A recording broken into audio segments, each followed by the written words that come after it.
Sylvia in that courtroom grind. All day long she's making time. Notes in hand, she's got the plan. Comes home late, shines like a star. Yeah, she's here to break it down. Justice found without a frown. In our chat with hearts so true, Sylvia's magic comes right through. Feel it, baby, feel the glide. Soulful notes on the inside. Sylvia's truth makes us sway. All night long we groove and play. She's the queen with a golden touch. In her words we trust so much. Courtroom battles fade away. She brings the light in the day. Slide it slyly, can't deny. Sylvia knows just how to fly. All I want, she melts away.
Sylvia's magic comes right through. Feel it, baby, feel the glide. Soulful notes on the inside. Sylvia's truth makes us sway. All night long we groove and play. She's the queen with a golden touch. In her words.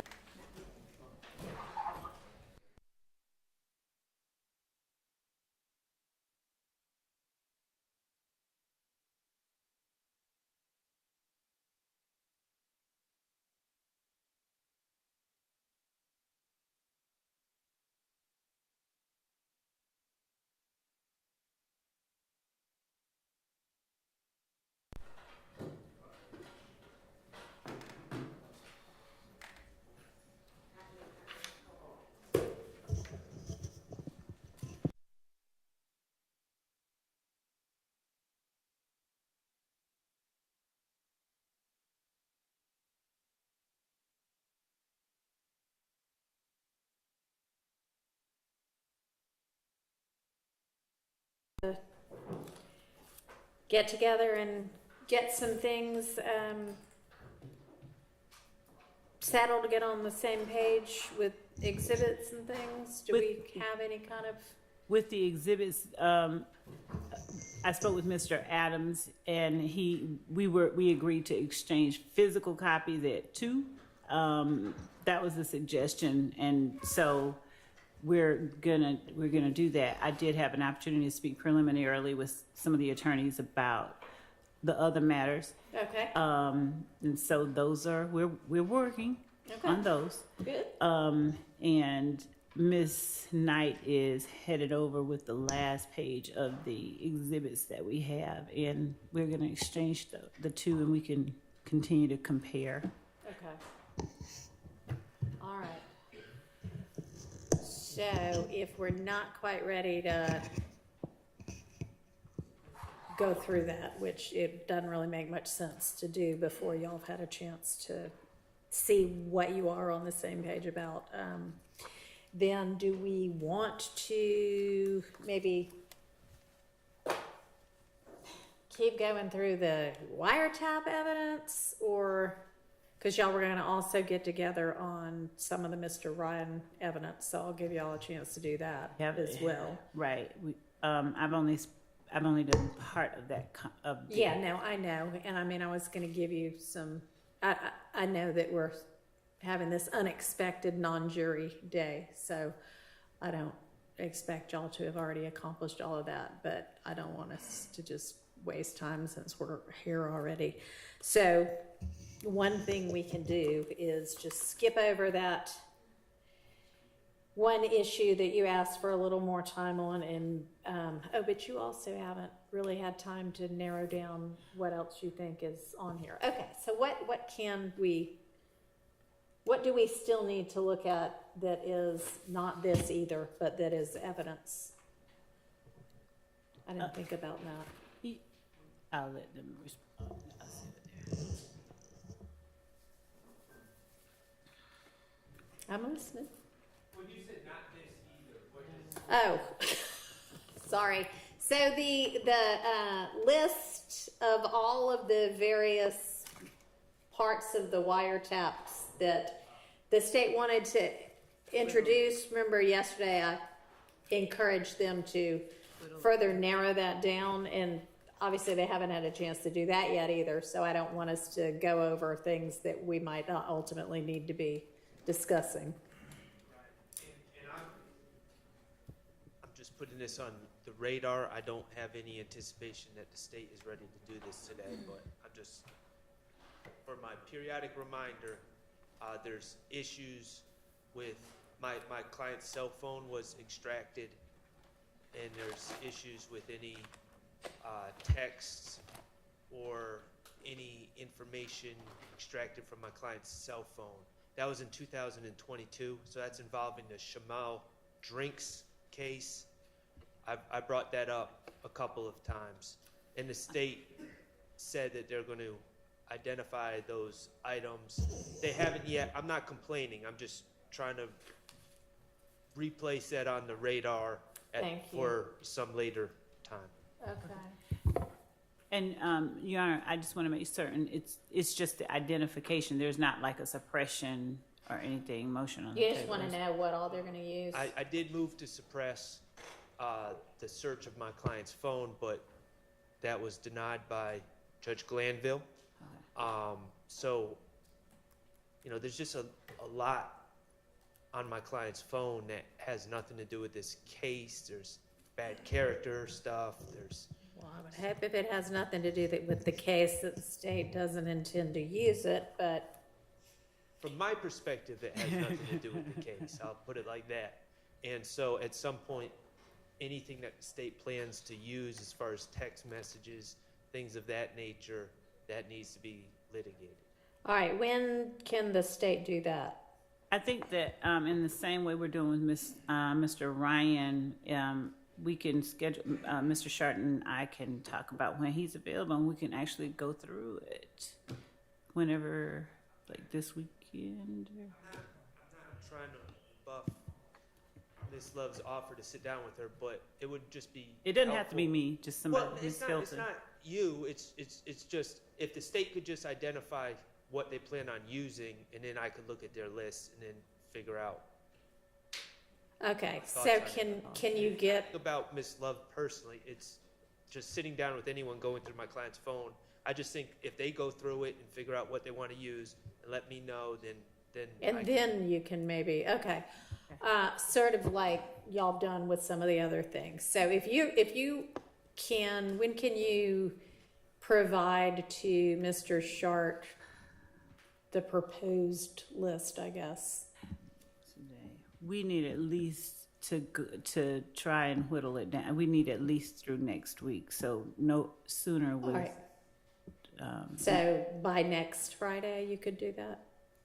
Can we have until next Monday? By the following Monday, Yes, the 23rd? yes. Okay. And that's fine, and Your Honor, these are probably when I think about it, the sequence of charged acts, these are at the very end. So if we're going Well, sequentially, I mean, would that's assume- fine, but Yeah, I'm we just- still have to do it at some point, and so probably the sooner they can get it done and get it to you, and you can, y'all can maybe agree to certain things, maybe not, I don't know, but then we will have it available to litigate whenever we do have another non-jury day. So Absolutely. thanks for getting that put on the list. Appreciate it. Yes, Your Honor. What else are we gonna still need to look at? What other kind of buckets of evidence that we haven't discussed yet? Buckets of evidence. I got the wiretap. Phones.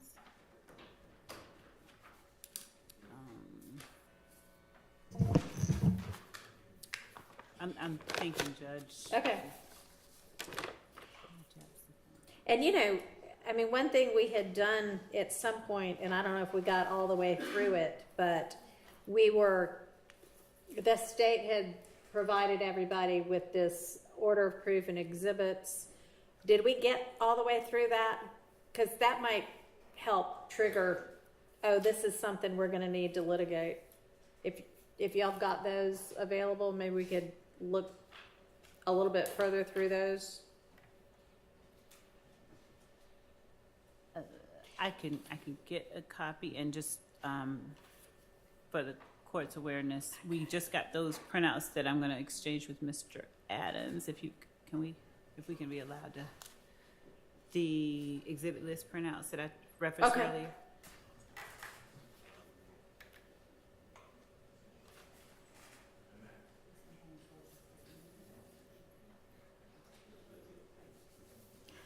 Yeah, I don't think we'd gone all the way through this.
Y'all aren't actually doing the comparison right now, are you? Okay, are y'all gonna be finished with whatever it is you are doing soon?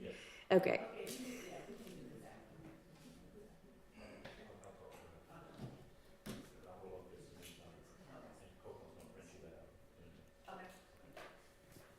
I'm gonna grab the list. Okay.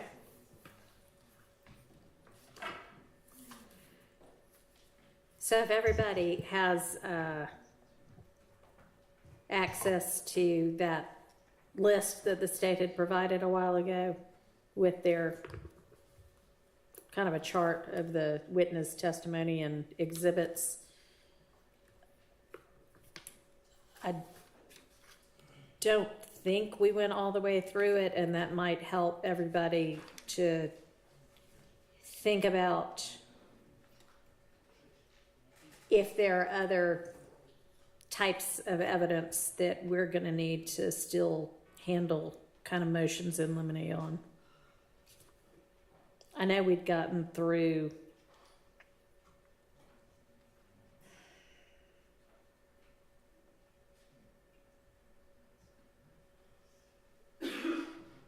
at least proposed witness 24, maybe 26, but I don't know if we'd gotten much further than that.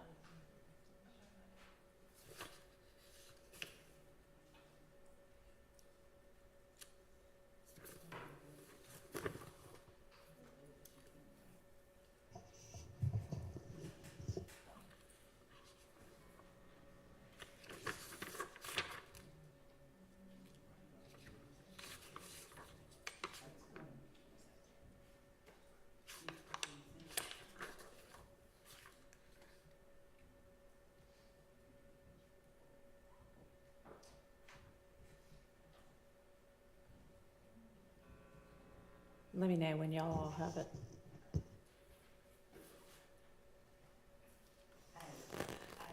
Okay. So if we're on page 6 at the top with Turner, I would assume y'all have seen all the crime scene photos. Do y'all know, do you, the state, know which ones you're intending to use? So, page 6. I mean, have y'all gotten together on things like that? Like, okay, here are the, 25 or 10 or whatever crime scene photos that are going to be used with crime scene tech Turner and... I don't believe that our team has gotten with the defense on those. Okay. There is we had been, and we advised them that we had been told since 2022, I think, that there was a set of photos from Adele Avenue that we didn't have. They said it was lost in the hack.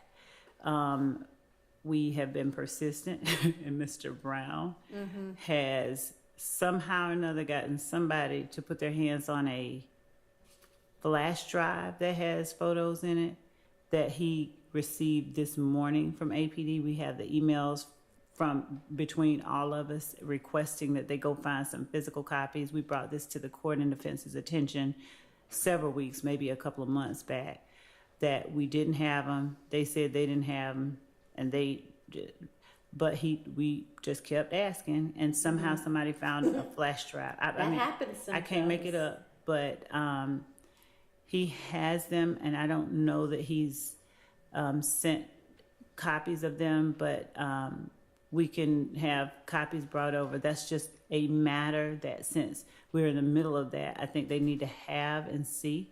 Okay. And so we'll bring that over as well if it's not already been sent over via a link. It may have been sent over via a Dropbox link. Okay. But we've not yet gone over the individual pictures and told the defense which ones we will and will not use. I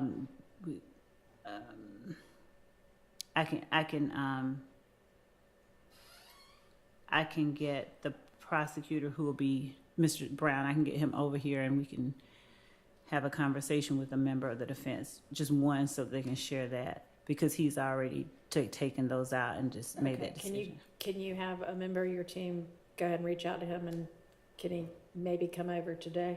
Yes, and yes. Okay. Yes.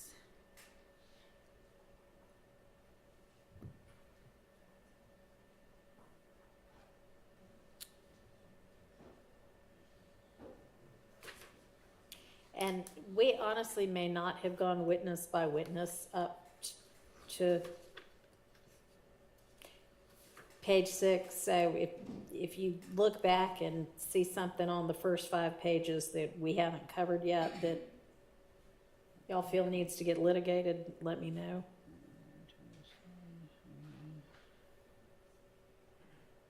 Or if you don't yet know kind of more specifically what that evidence is going to be and need to, let me know. Okay. I'm reviewing that now.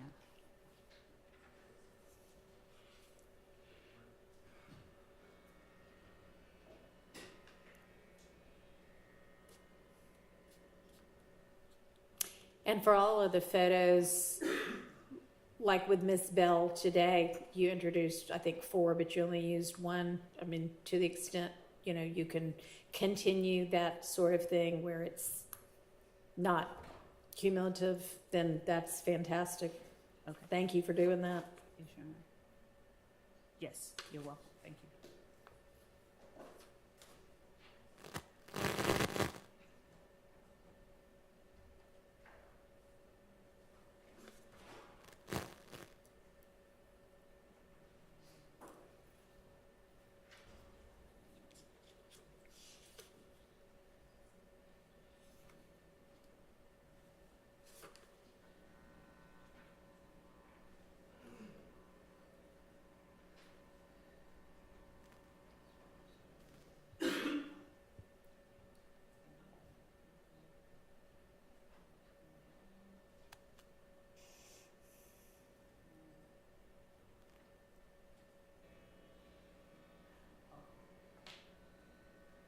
There is one witness whose attorney, I'll just apprise the court and counsel that him coming up relatively soon.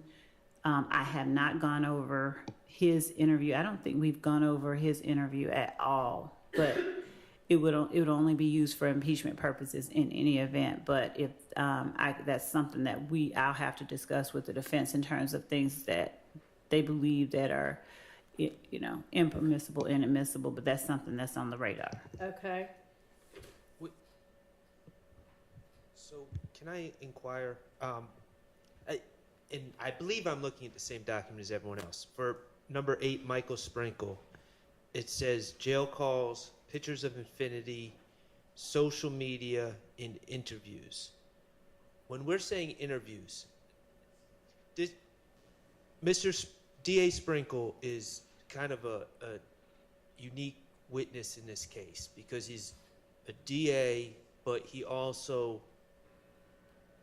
I think it's fair to say, he fulfilled a certain investigatory role mid-investigation. However, he wasn't sitting, when it says interviews. Let's get some clarification on that. Are these interviews that Mr. Sprinkle conducted of people, or what are these? Yes, and it's also detailed in the report that we provided that he gave that 146 page, 136 or 46 page report. So there are interviews that law enforcement conducted in 2015 and 16 that he would not have been a part of as a result of further investigation that he did.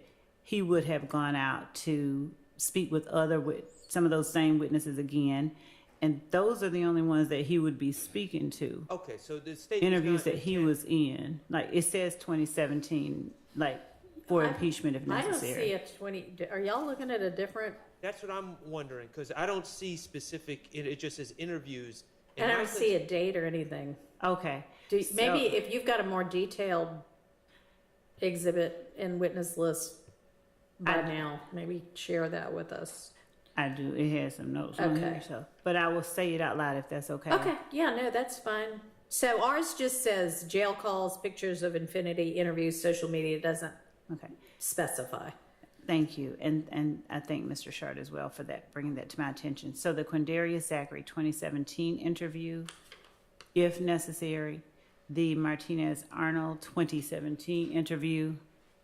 Okay, so my concern was simply this: we're on the same page that he's not going to be commenting on interviews that he simply reviewed to bring himself up to speed before beginning his work. It doesn't sound like it. Okay. No, These are that's not- interviews that he Yes. was a part of. Right. Okay.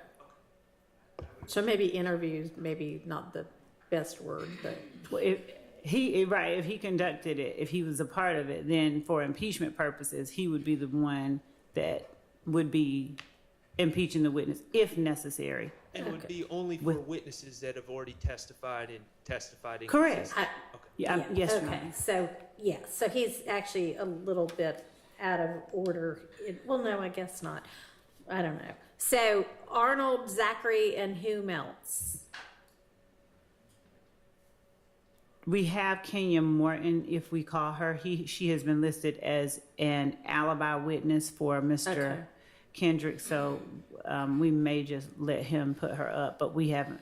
She's on here, so we can still discuss items within that interview that may need to be dealt with or redacted. So that's 3.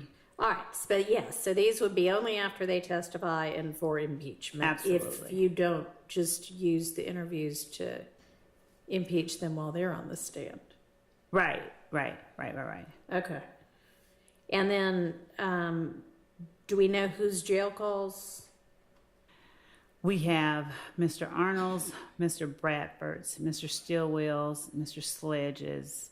I think we have dealt with the ones from Mr. Sledge while he was.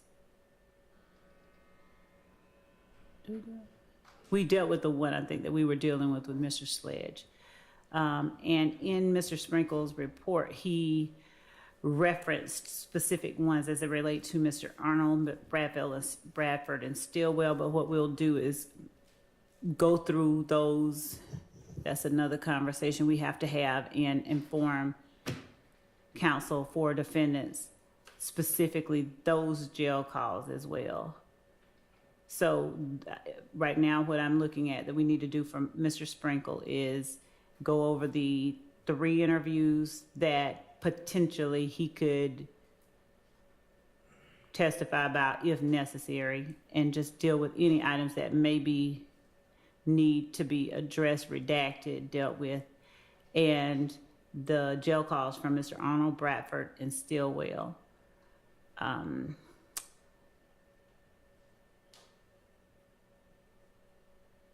I think we also had social media pics, but I think we got Mr. Bradford's social media pics in through Mr. Copeland.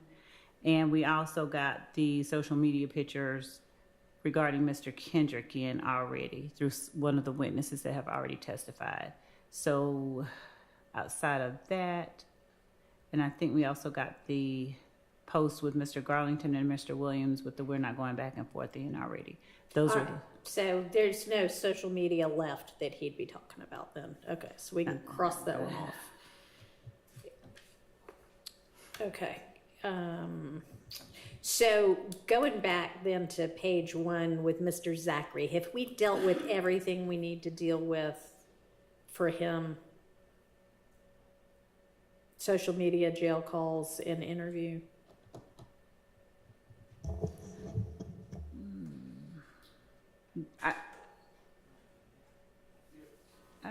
Let me check our bucket that we've provided. Hold on. I can answer for the interviews. We have reviewed the interviews on the cursory level for bad character, those sorts of things.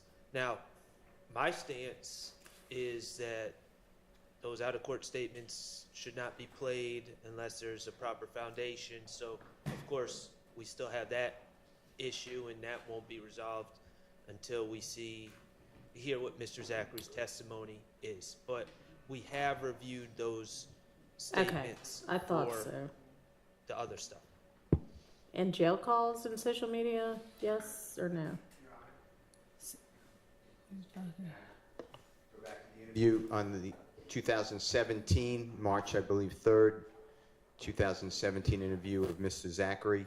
There was one part that the Honorable Court, I think, redacted that I would like you to reevaluate if it becomes necessary. I understand it's all premature, but there's one section on one page that I would like to, I plan on, if it's ripe, cross-examining Mr. Zachary on it and then impeaching him if he says something different. Okay. I could give you the page Do if you you know want. what day was this that week in August that we had the non-jury week that we would have reviewed that stuff? Okay. Your Honor, would the court please allow Mr. Steele to just tell us the statement or generally a summation of which one he's talking about? Yeah, I'm sure he would do that for us. All right, I see Zachary's social media postings. We went through all of that.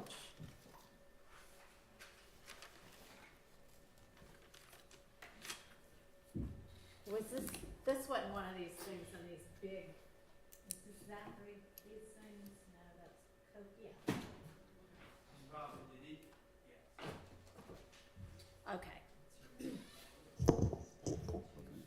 So can you direct me a little more specifically now that I've got that in front of me? Of course. Your Honor, this is the 2017 proper. All right, hang on. The one I've got says 2015. There's a second one 2 years Yeah. later. If you need a copy, we can, I'm sure, give you one. I would have thought I had a copy if we've already been through it.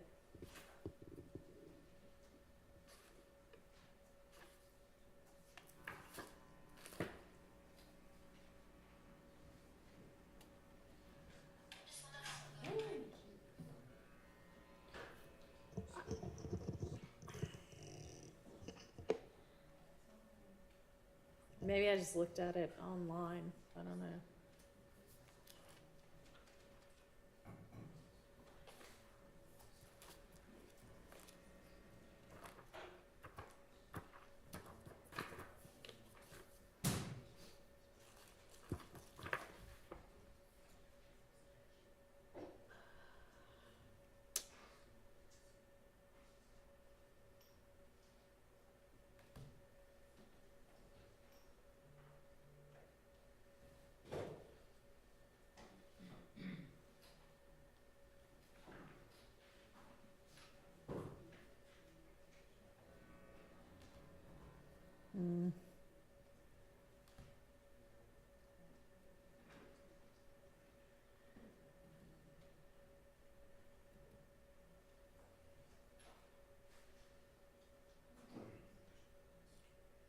Would this have been in one of the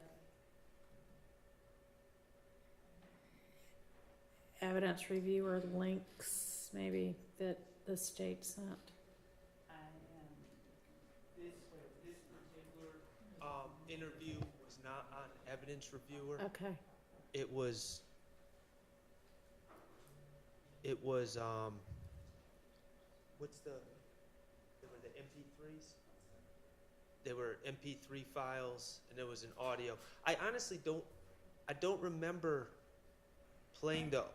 us playing the audio of this in court. I think we were mostly working off the transcripts. Is this, okay. So I've got his August 5th, 2015 interview. That's the evidence reviewer, Okay. one.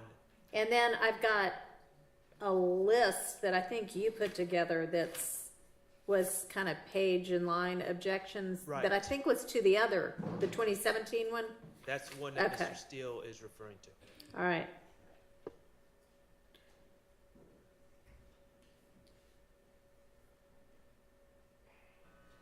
So I ought to have a transcript of it somewhere, but where that is at this point, I'm not quite sure. It helps, it's a words express transcript. It's not one of the ones that the state produced. The transcripts, some look one way, some look the other one. This one is a words express transcript.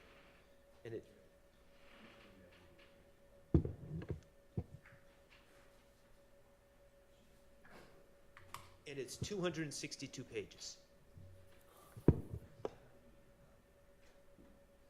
All right, well, honestly, instead of me taking time trying to find it in some electronic file, if y'all have got a copy of it that I can borrow, that would work as well. Thank you.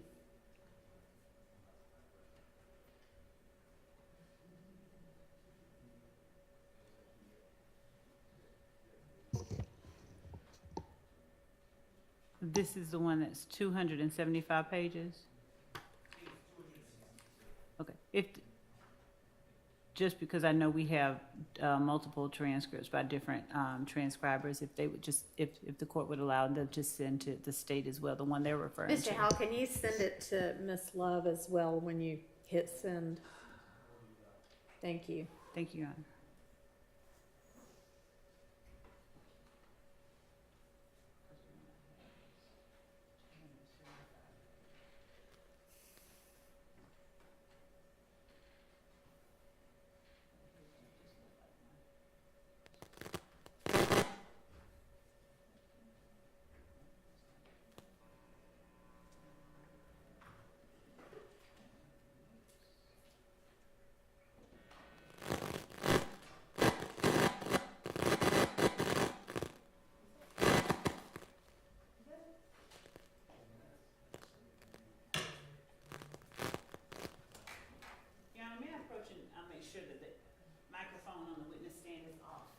Yes. Thank you.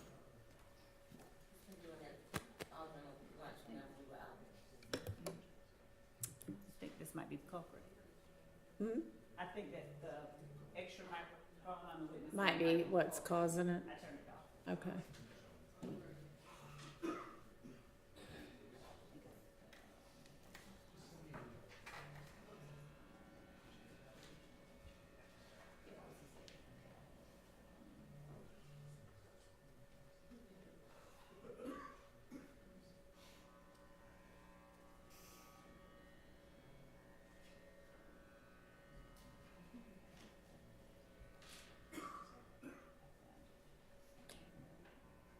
And Mr. Howell, did you send it directly to me or through my law clerk? I did not send it to the court, It's- send it to Max because I didn't have your email. Okay, address. that's fine.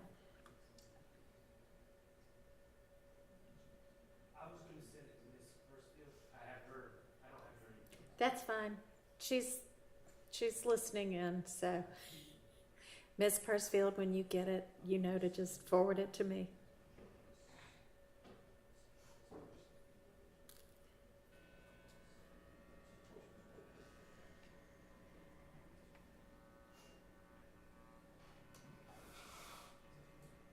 And I just sent one. I think I found the one, and so I just sent it to everyone as well. So, including the court, if that's the right one, they can let me know if it's not the one they're using.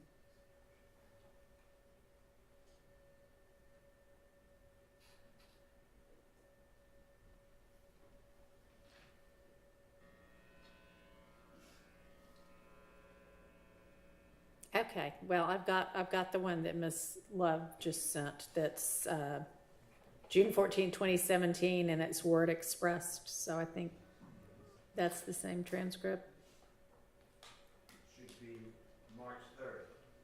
But hold on, let me see. That was the date of the transcription. Date of transcription, yes, okay, that.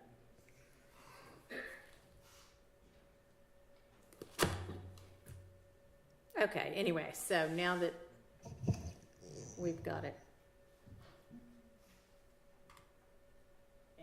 If we could just get that date, that page and lines that Mr. Steele referred to, so that I can go straight to it. Your Honor, I believe it's, I know it to be page 39, lines 14 through 20, and this honorable court has preliminarily excluded that unless a foundation is laid. And I just wanted to, while we're talking about information, I just wanted to tell you that I was going to seek to lay the foundation. That's it.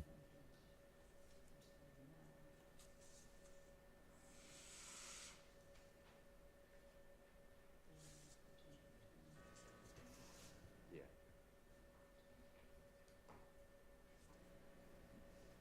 Your Honor, unless my memory is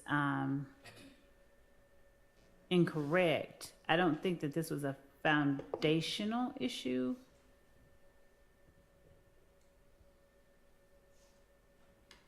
I guess the record will most accurately reflect what it was that it was excluded on, but I don't believe that this was an issue about foundation. Line 14 through 20 on page 39.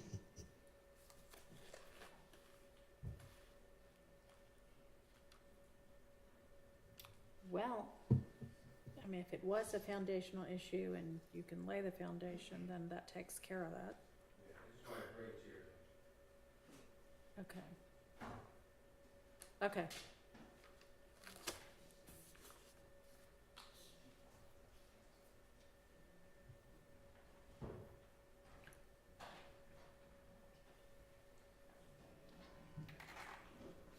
Ms. Love, do you have a,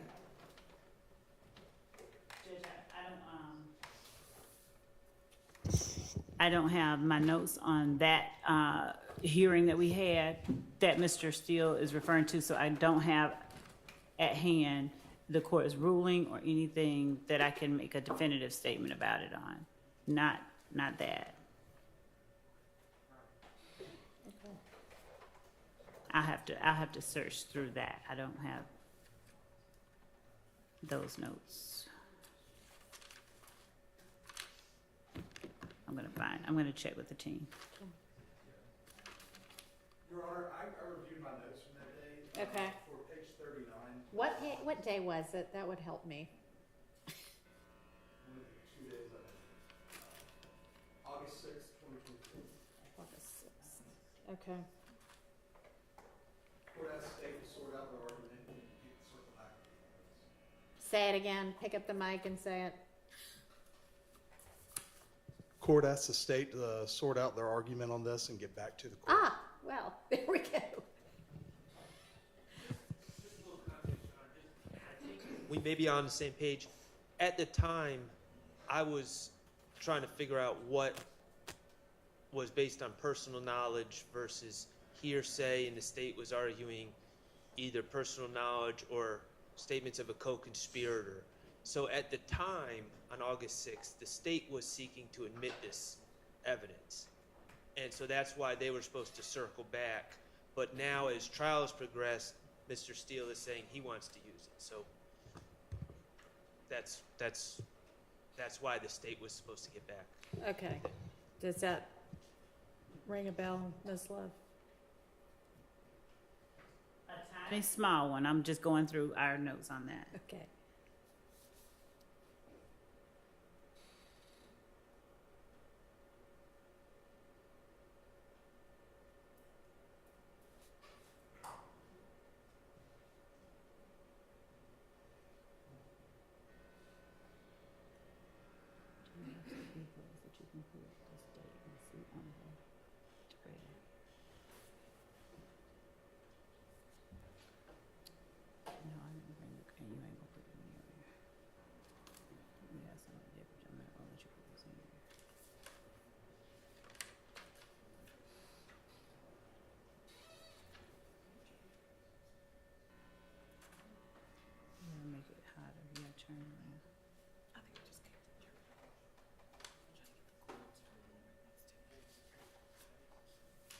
You just, oh, Commissioner, you wanna keep it on, right? It's over. Let it off.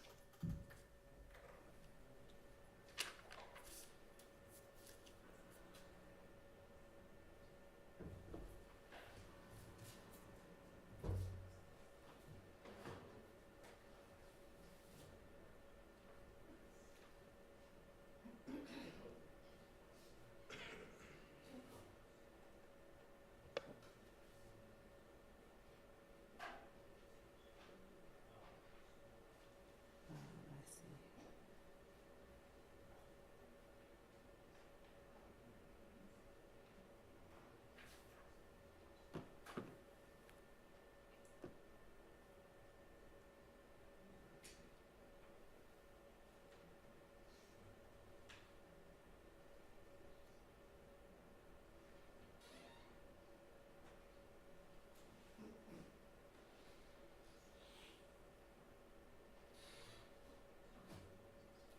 Give me some of that. Hold on. All right, can you feel it? Okay, I see what you're saying. They thick, it's a tripper. It needs to.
Well, does the state still think they want that in? And if not, if the defense gets it in, do y'all have an issue with that, or? I'm reading, just the area before it and the area right after it, right. because I just wanna make sure that we don't have an issue with it. Okay.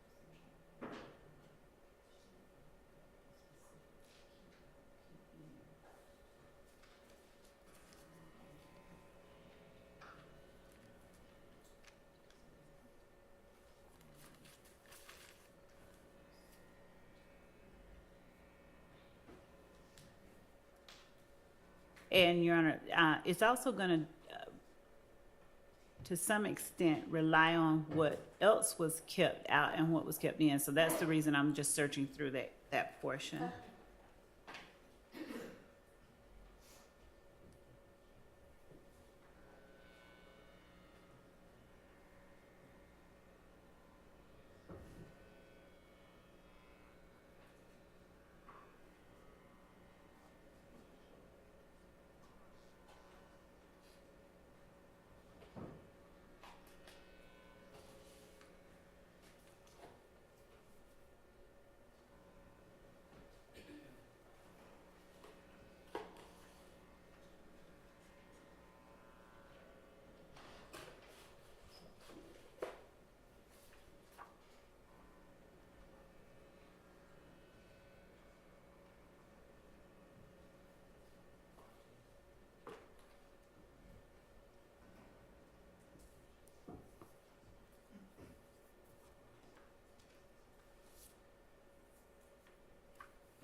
Can you get some more detail? Because I know she said that I'm seeing it.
Your Honor, as to page 39, lines 14 and 20, they hearken back to page 38, lines 11. The context of that, I think, at the very least, starts on page 38 at line 11. And in that, the soon-to-be-called witness is informing the detectives about someone's opinion regarding who shot up a certain location. And that is listed on page 38, lines 11 through 12.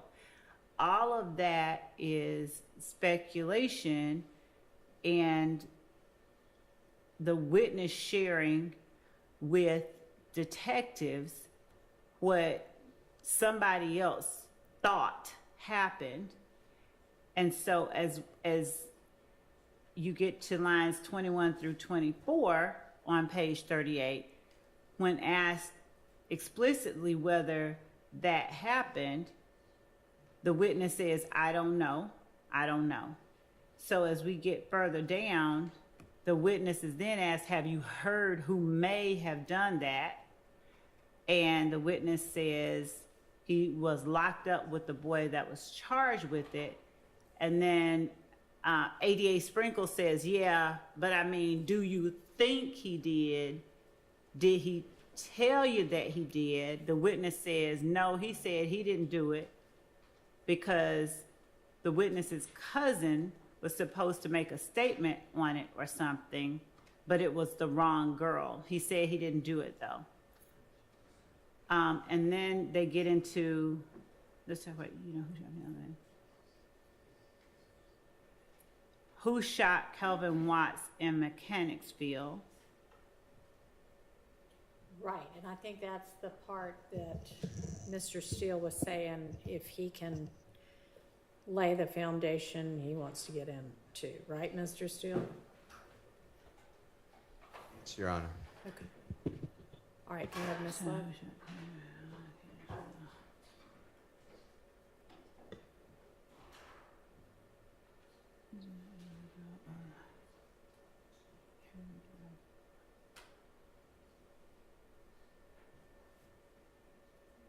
Okay, see, I remember this argument. So if there's no objection from anybody else, I don't think that we have one to.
Okay, well, Mr. Steele, do you think that, is your plan to kind of ask some foundational questions to figure it out? Or do you think that it's already enough here in this transcript? I think it may be enough, but I will ask foundational questions. Okay. I mean, it seems If like, needed. I'll ask him first about it, and I won't use the transcript, and then if he says something different, I'll say, did you say this? But I'll lay a foundation Okay, before I I mean, ask him the that- first question. And Your Honor, I obviously, if it's established that he has a basis for knowledge that does not consist of what somebody else might have said some other time that we don't know about, and he doesn't have personal knowledge of it, if it's not that situation, but he does have a basis for it, unless there's some other valid objection, then there's nothing that I can, complain about right now. all right, If there's an objection, we'll make it at the time, but I don't see anything right now. okay.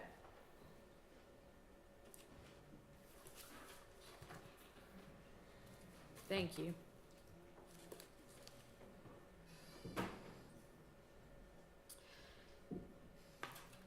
Okay, so back to Mr. Zachary. The interview would only be for impeachment, and have we gone through all of his social media and jail calls that might get utilized?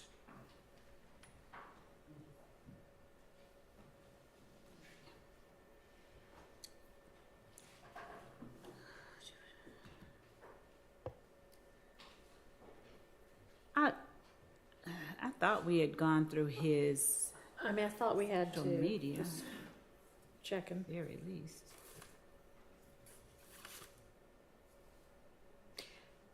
I mean, it looks to me like we definitely went through his social media postings and made the evidentiary determinations about that. But I don't know if we did jail calls or not. I don't recall going through any jail calls. Okay, so are there jail calls that you might intend to utilize? Because isn't he coming up pretty soon? 1 week? Potentially? Potentially. Potentially? Yes. Okay. And so I think that any of Zachary's jail calls would only be used to impeach Zachary if we needed to use Zachary's jail calls. All right. So right now, Okay, so that would just be, if it happens to come up, we'll just roll with it at the time, I guess. Unless you know, obviously if you know of something that you think's gonna be an issue, right. then just kind of alert us outside the jury's presence. I But can- otherwise, that'll just be a trial issue. Okay. And then the next witness on this sheet is Detective Thorpe, and I think y'all were gonna get together on the part of Mr. Kendrick's interview that might come in on redacting it for any potential Bruton issues. Did y'all get a chance to do that yet? What my memory is, Your Honor, was that I know I said that I would be asking Detective Thorpe questions rather than trying to play all of that. And there were maybe portions where Mr. Kendrick talked about where he was on January 10th. Okay, yeah, 2015, no, that I'm part looking I now. would We let- did. Okay, so we just went through what was okay and what wasn't. Okay. All right, so there aren't any outstanding issues then for him. There was one thing, and I don't think that it's on here, but we were trying to put our finger on it within our team because we had identified a call between Mr. Kendrick and Miss Morton, where Mr. Kendrick, from our listening of it, seemed to be essentially trying to establish an alibi. And it seemed, I'll be clear, he said, I was with you, I was with you. And she says something to the effect of, yeah, you were with me, you were with me. And I wanted to put Mr. Weinstein and his team on notice. He's not here, so, but Mr. Well, Howell, yeah. Mr. Howell, And his team. and his team on notice that there is that call that is in the calls that were served in 2022, but we are wanting to identify the exact date and time to extract the MP4 so that they have it. But All right, we have it identified, it's just locating it in the large bucket of calls, but that is one that we know that we will end up playing. okay. All right, thank you.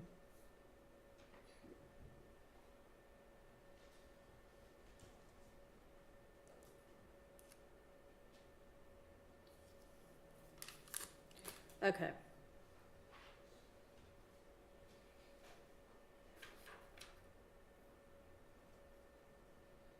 And we're guarding the custodian of records. I know that we've probably beaten this horse, but there's still no stipulation regarding those. Nobody wants to stipulate as to, okay. Doesn't sound like it. If anybody reconsiders on that front, please let the state know. All right, so with Mr. Sprinkle, with the jail calls for Arnold, Bradford, Stillwell,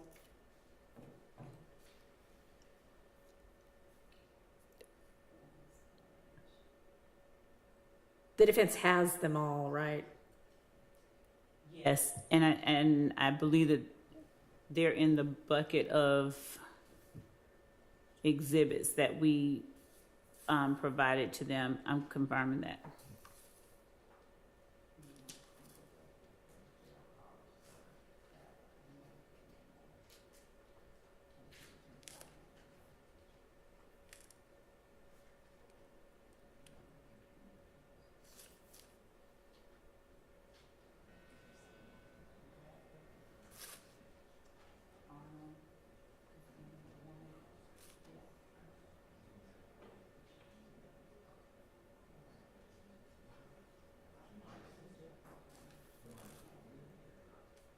Yes, sir. While we're on the subject of jail calls, I know we went away from this topic, but the state mentioned Quindarius Zachary jail calls. From my recollection in the discovery, I don't believe we've ever been served Quindarius Zachary jail calls. I do know, I'm more certain that the state has never identified any sort of group of calls that maybe they may be interested in bringing into this case. So if there are some calls, if we haven't been served them, which I don't believe we have, I would ask that they be excluded. But if there are some calls into discovery, I would just ask that they're identified before, like, right when the state wants to bring them in, because we're going to have to review them. I know that Your Honor said, you know, when that comes up, we'll get to it and we'll discuss it. I just don't want to be in a situation where I'm hearing about a jail call of Mr. Zachary's for the first time in court, and then Well, having it. certainly if y'all don't have them, then that's an issue, but let's find that out. All of the jail calls have been served. Everything, all of our jail calls for, especially Mr. Zachary, which would have been those that we had around 2015, and I'll go look and point to specific things, but again, I have not identified any particular cause of his that we intend to use, and we wouldn't be introducing anything except for impeachment purposes. And his statements, the summaries of his interviews and transcripts of his interviews have all been provided. Obviously, people get on the stand and their memories, you know, stuff happens with them. So Okay, so do you happen to know like what tranche of discovery it would have been? Judge, what I was doing at the moment Mr. Sharp asked that question, is I was actually trying to get the answer to Okay. the All right, we'll give you a minute to. calls regarding Mr. Bradford and Mr. Arnold that are listed under Mr. ADA Sprinkle. And those were the January, Who's Bradford and Arnold? We got that. I'm talking about Zach. the court made the inquiry, so I was trying to.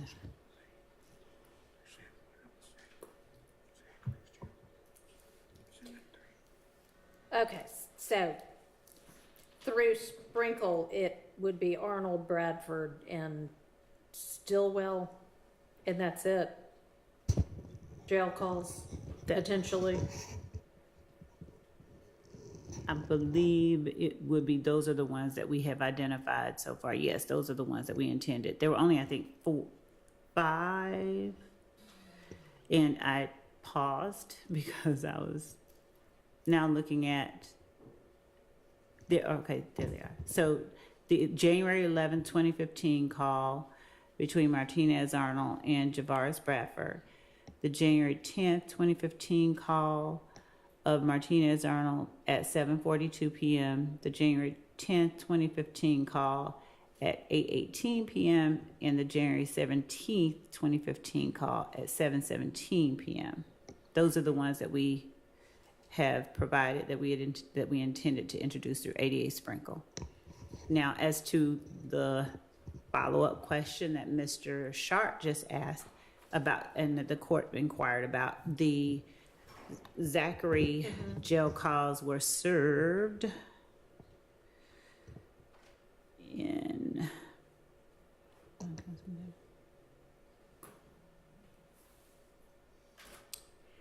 they are in July of 2022 under the jail calls folder. Okay, July 6, 2022 at 9:16 a.m. So the first discovery service, and it's in the folder called Zachary, Quindarius. all right, so that ought to help y'all locate it to review or re-review. Could we just ask as soon as the state identify, and I understand that they're saying for impeachment at this time, but as soon as they identify what they want to use, that they let us know, so we're not, I just don't want to litigate in court while the jury's here, just like The Judge. court, And I appreciate that. the court instructed us to alert the court and counsel outside the presence of the jury if that need arises. The court does have periodic breaks, and we intend to do that without. I mean, I imagine it would be kind of hard to know before you know how he's going to testify. But is it a large volume of calls?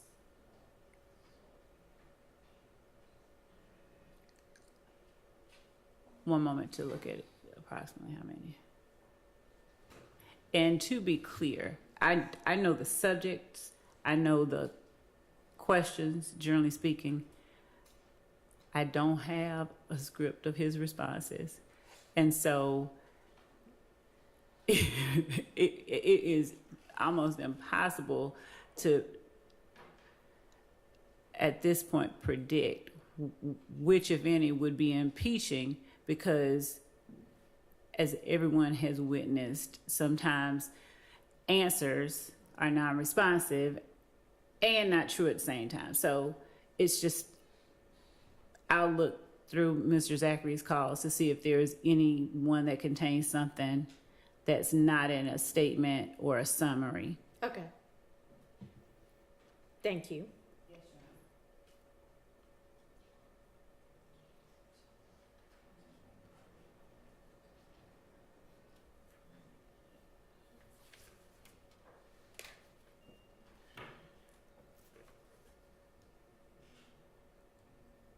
All right, so then I think that with regard to Mr. Sprinkle and what evidence would come in through him, we've gone through that. And then we've got cell phone custodians. I think we already talked about Mr. Burney.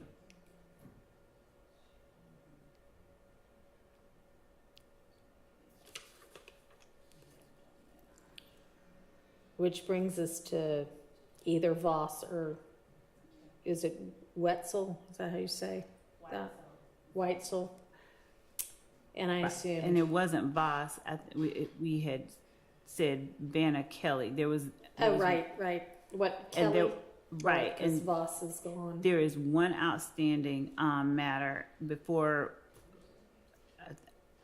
I think at least a week before. I don't have the notes that I had called about. I'm checking now to see if they've been sent recently, but there were.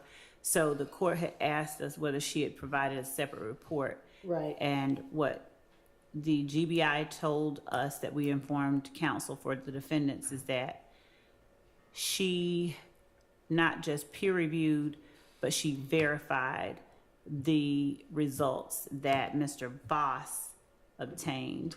And her notes were what I requested from the GBI. Normally they're pretty fast, and I'm just checking to make sure that they have not sent them and I just missed it. But I'm going to also follow up. All with a right, so call. either, if you do have the email, just send that on, and if not, follow up. Okay. So that's all that's outstanding for that. Okay, Officer Atha, that doesn't look like anything particularly. You'll just pick which pictures are necessary. Same with Sanders.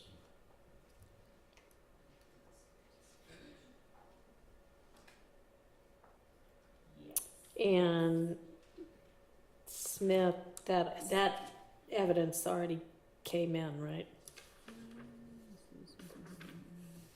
With Sledge. Yes, actually, Okay. she that video from Yeah. that one, the one video did. Okay. Yes.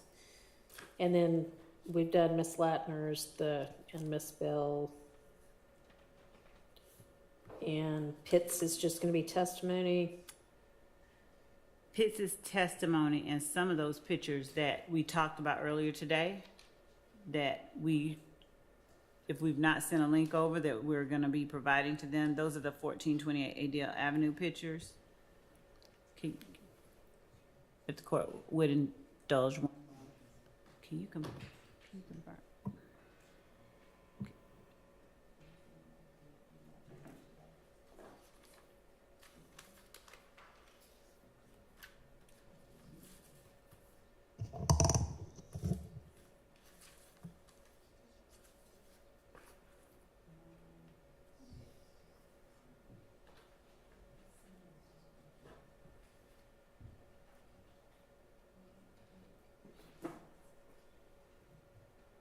So we have identified 9, I think, out of several from 1428 Adele Avenue that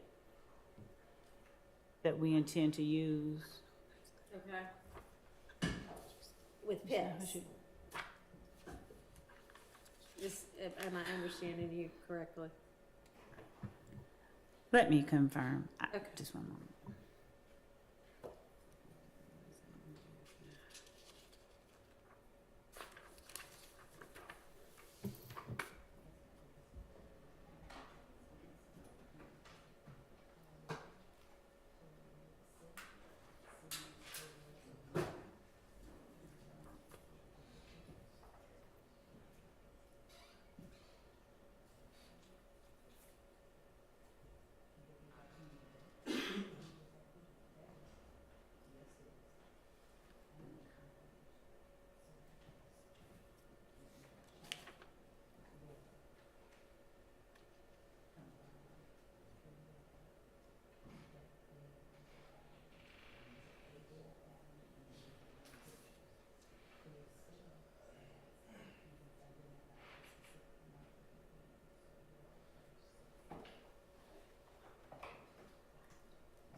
So, Ms. Love, while we're waiting for your colleague to return, just let me generally say that with all of the crime scene photos, just make sure that you look through and narrow it down to what you need. I know that, just as an example, and I did find you had given us a more detailed sheet with regard to at least, maybe the first 15 or so of the next witnesses, maybe more, with details about which evidence you were going to use.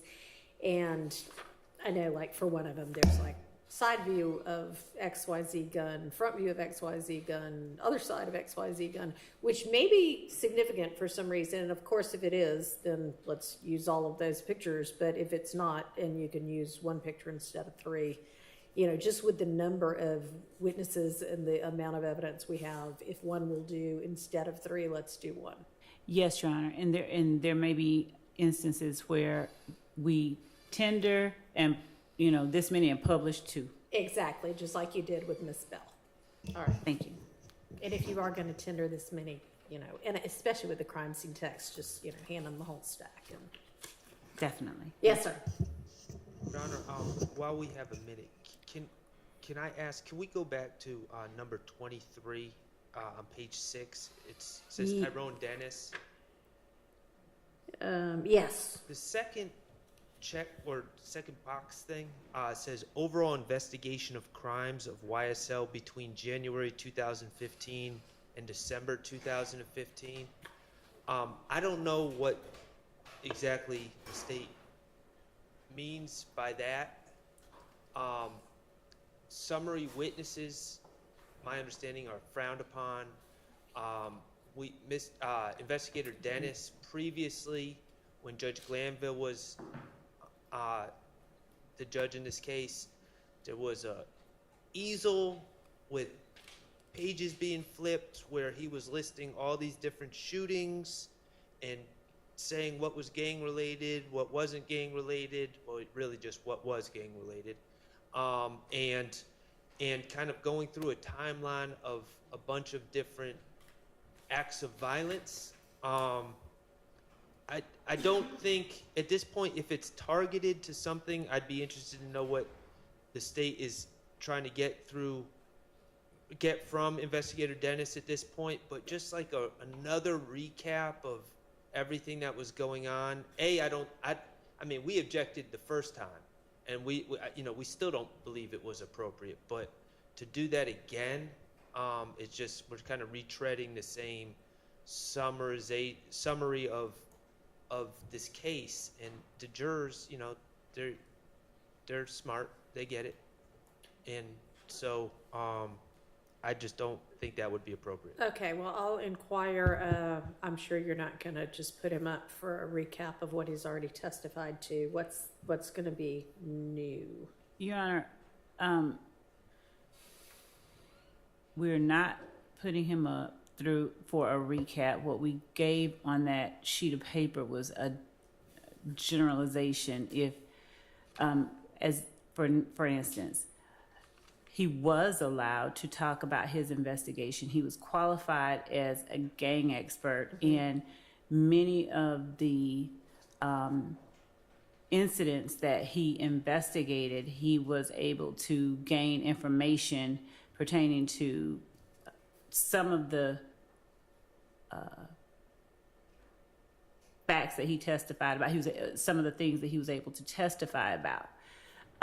He also actively, like I said, participated in the investigation. So he, as a fact witness, was able to testify about those things as well. Mm-hmm. As the court sees the court doesn't know or wasn't there when he touched on the fact that after Donovan Thomas's murder, they went back and they saw that there were incidents that occurred that appeared to be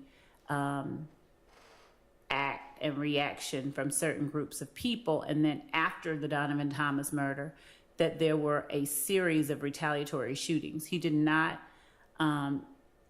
go deep into them. There were incidents that were listed that we are now presenting evidence of. At the time, there were objections to him talking about his investigation into those crimes. We alerted the court we're going to put up evidence of those crimes. This particular one we did today is one of them. Right. So, in as much as he gave a broad overview of, you know, what things they saw occur, and that is at this address, there was a shooting. Then there was this shooting at this address.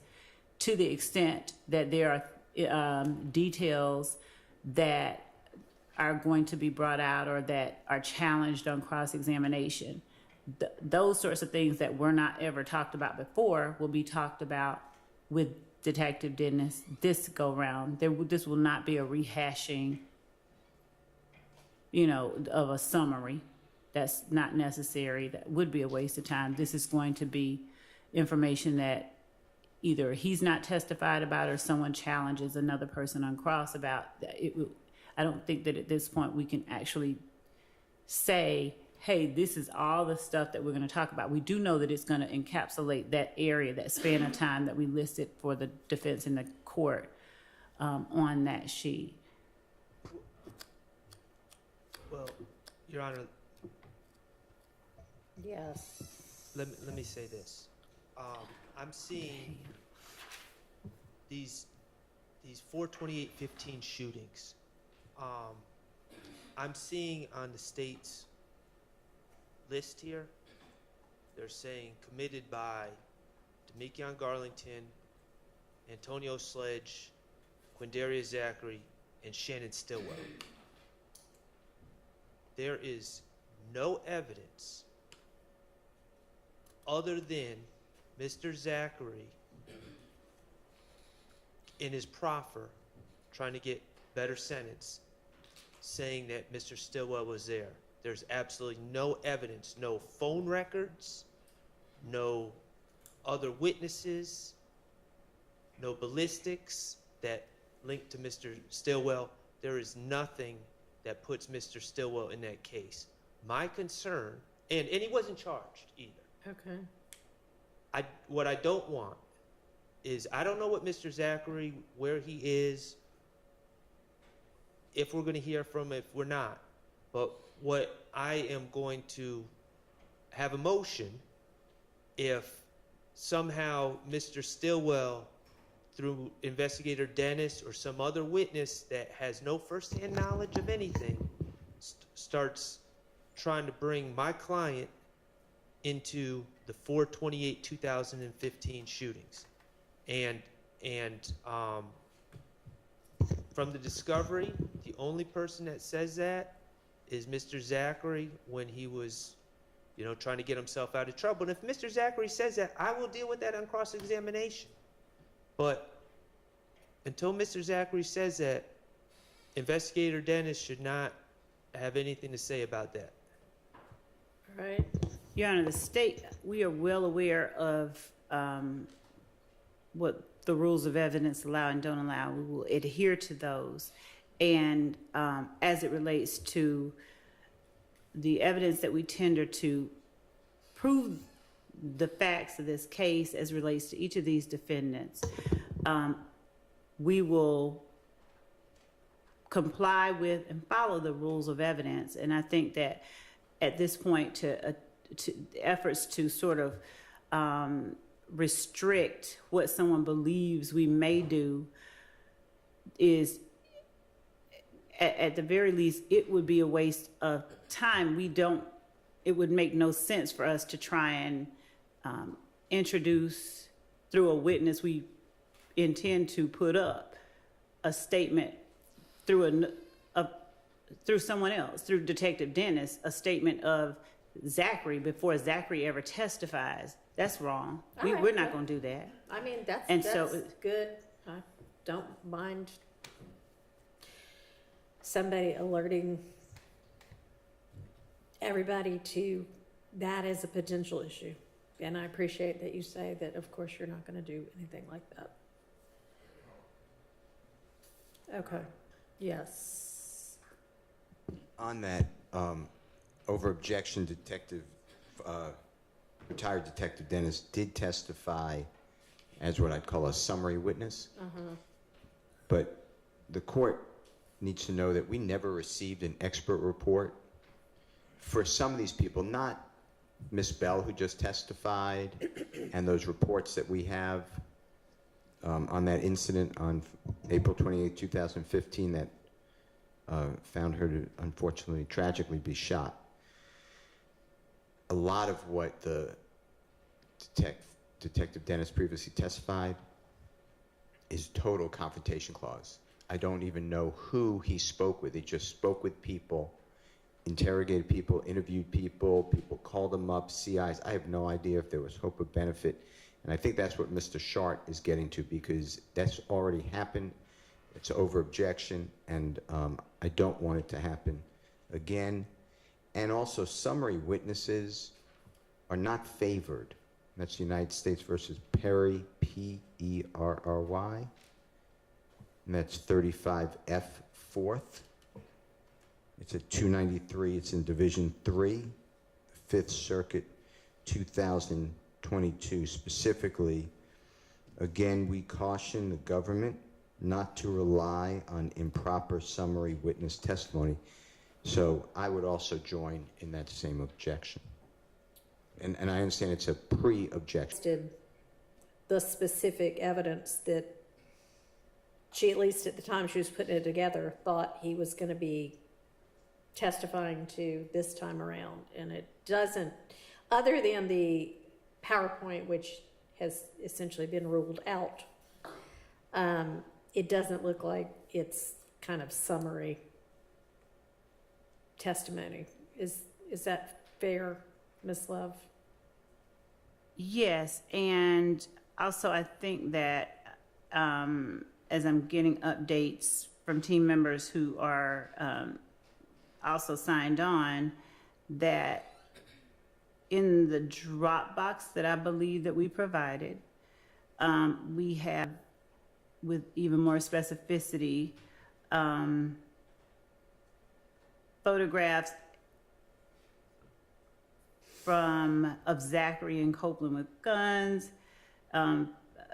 found at the Dunbar Center and at the Zachary arrest. And I think that this is something that has already been touched on. It's not, the court is correct, in short. Okay. We've been more specific. Okay.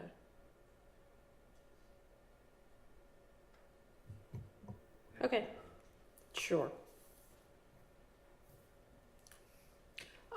All right, so did you come back with further information? I think we had paused on something and... We did, okay. So we have from Adele Avenue, there are several photos that we are still narrowing down that we got today. We will provide both all of those photos as well as the ones we intend to tender as evidence.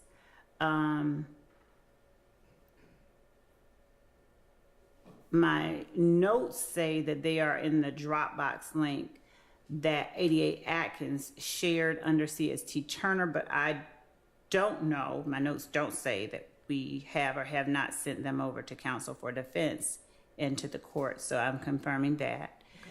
We have 15 additional photos and a floor plan for 1903 Drew Drive that is being sent over shortly as well.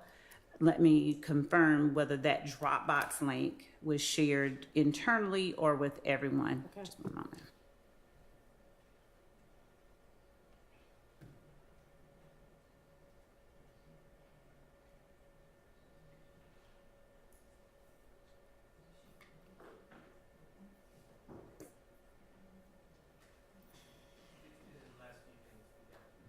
Can't hear you without the mic, I'm sorry. If they're looking for a recent email, I'm just trying to help. We haven't received anything from the prosecution team. Okay.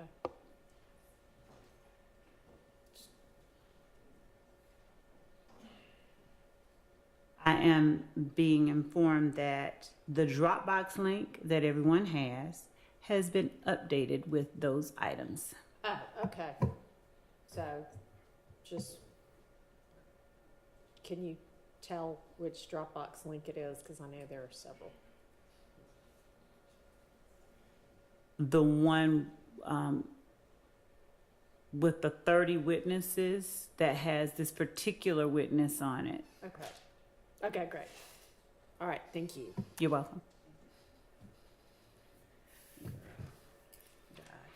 All right, so we were at what is numbered on this order of proof and exhibits list. We were on witness number 21, Officer Pitts, and that's, I think, when we stopped to sort out the issue with the new photographs from Adele Avenue. And so moving on, we just talked to the next page, witness 26, Detective Dennis, we've just talked about.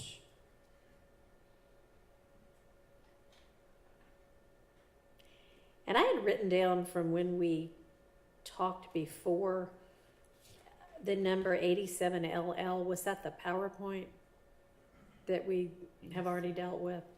I don't know. What is the court's note regarding 87LL or 871L? I should write more detail in my notes. 1 second, Judge.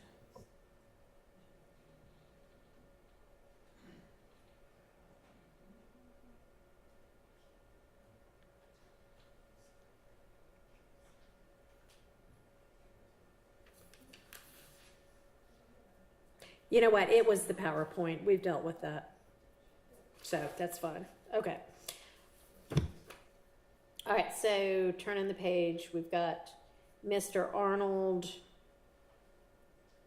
his plea agreement, potential jail calls, and social media. And the jail calls would, again, only be, y'all are having him testify? Planning to? Correct. So that would be, is that going to be anything other than potential impeachment? No, Okay. I think that. And those would have been the same jail the calls that were listed under Sprinkle also? Well, yes, I was gonna say,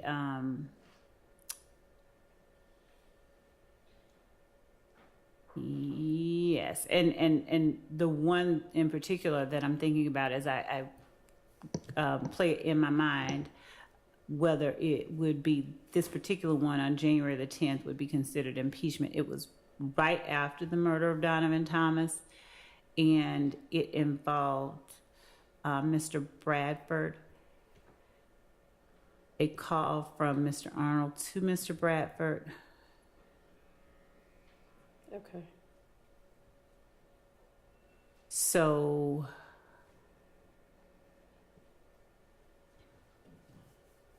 it's a call that the state may tender on its own. I think it's one that the conversation needs to be heard. I think it's something that can't be captured in a Okay. examination and a response. All right. So is that one that we need to litigate anything about? Yes. It- The defense thinks so, so I guess we need Okay. to litigate it. There doesn't sound like there's agreement. Okay. Is that something we can do now? I just, if I could hear the specific objection so that I could respond appropriately. Mr. Whomever said that is correct. It is a 15-minute call, but Okay. I believe. I'd ask the court just to allow us to know specifically the objection to it since the call has been identified. Okay. If I'm thinking of the right call, there's different people. Mr. Arnold is in custody, by the way, Your Honor. He's arrested on or about the 6th day of January 2015 outside of Club Crucial. You heard about this fight that Mr. Copeland, he's arrested outside. And I believe he's charged with either a small amount of marijuana or a gun or something to that effect. Okay. It's now the 10th day of January 2015. It's approximately, my memory is 7:42. I may be wrong. And it's clearly a collect call. If the voices are identified the way the state says, it's Mr. Bradford at first and Mr. Arnold. But then there's another woman who's on the phone, who I am not going to stipulate who it is, and she gets on the phone and supposedly says something potentially about Mr. Williams. I am objecting to that portion if that person's not testifying. The person I believe it is, but I'm not stipulating, is Miss Morton, and I heard today that the state said that they will wait on the Honorable Douglas Weinstein to call Miss Morton to promote the alibi defense for Mr. Kendrick. So I would move to exclude that portion. There's other portions, and I just have to get my notes, Your Honor, but I can do that, that are not relevant. They're talking about, I don't know, the jail food, or I don't know. I don't want to make specifics, Sure. but it's nothing to do with anything happening in our case. Okay. So understanding, at least I'll respond not to the jail food, but because that was at most a few words, but this is, we believe, calls between co-conspirators who are Mr. Arnold reaching out at first. I believe he may have initially had one purpose for reaching out, but the conversation turned to an alert or an informing of the current status of something that had just occurred. We believe that the thing that had just occurred that is a part of the larger conspiracy that is count one is the murder of Donovan Thomas. This is Mr. Arnold reaching out to Mr. Bradford, Mr. Arnold asking, you know, what's up, how things are, how are y'all doing, and Mr. Bradford saying some shit just occurred. He's, we believe, being intentionally selective with his words, and Mr. Arnold is asking where other people are.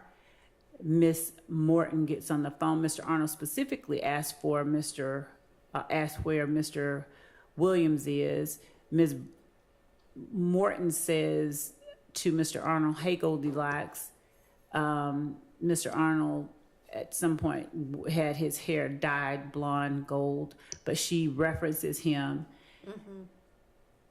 And at some point, of course, Mr. Arnold asks, just to speak to the idea of we don't know who it is, Mr. Arnold asks Mr. Bradford, "Who is that?" And Mr. Bradford, I think, says Bushi. And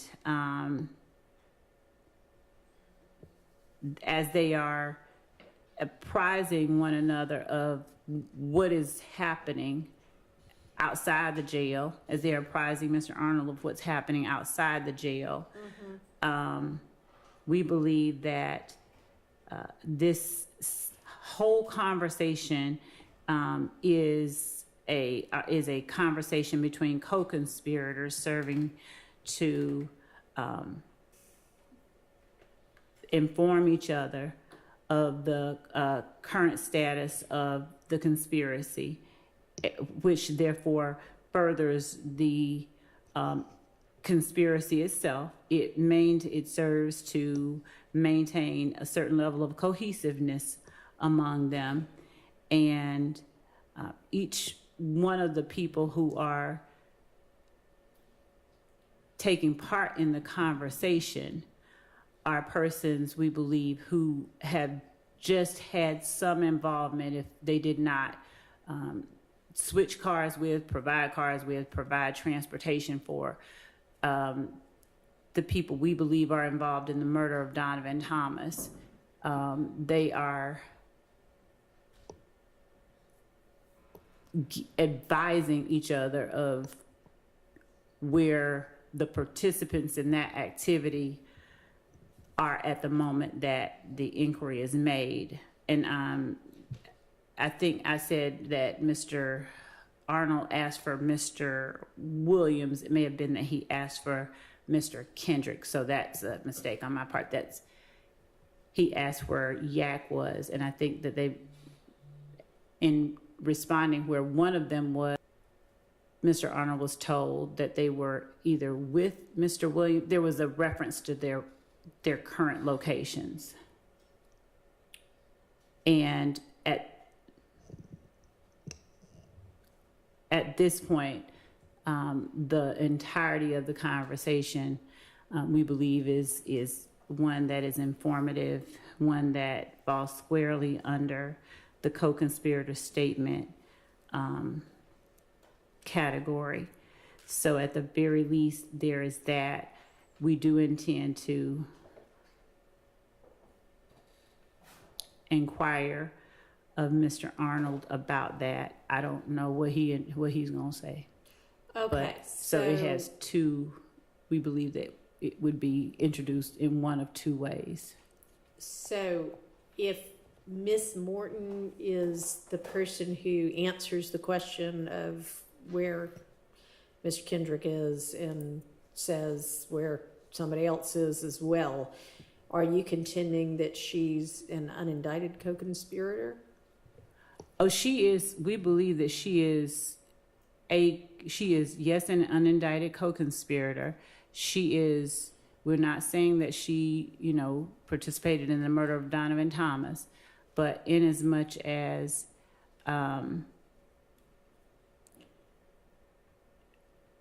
her actions this night and what she does later on, I think the conversations that she has with Mr. Kendrick, we won't be trying to get into what she told the police, but I'll just tell the court, she tries to provide an alibi initially. It's sort of, she's lying for Mr. Kendrick later on, when presented or confronted with the surveillance footage. She's kind of coy and, saying, I don't see who is that? I don't see that. So she, yes, is a part of the conspiracy in that sense. She's not indicted. But when we're looking at the broader conspiracy that involves YSL and protecting its members and carrying out its purposes, she is a part of that. She's not indicted. An associate of YSL? Yes. Your Honor, I would ask that this discussion be tabled for another day. Mr. Weinstein is more on has the details of this conversation and this evidence. Okay, so I am going to need evidence other than, like what the state's evidence other than this one conversation is to establish that she's an unindicted co-conspirator. I assume, Mr. Steele, that would be your objection? Yes, I have a series of objections under 24-801D2E, and specifically, and a good case I think is Stafford, STAFFORD versus State, 312, Georgia, 811, it's in Division 5A, as in Elisa, 865 Southeast 2D, 116, 2021. And Your Honor, my position is going to be just the law, like you've been articulating.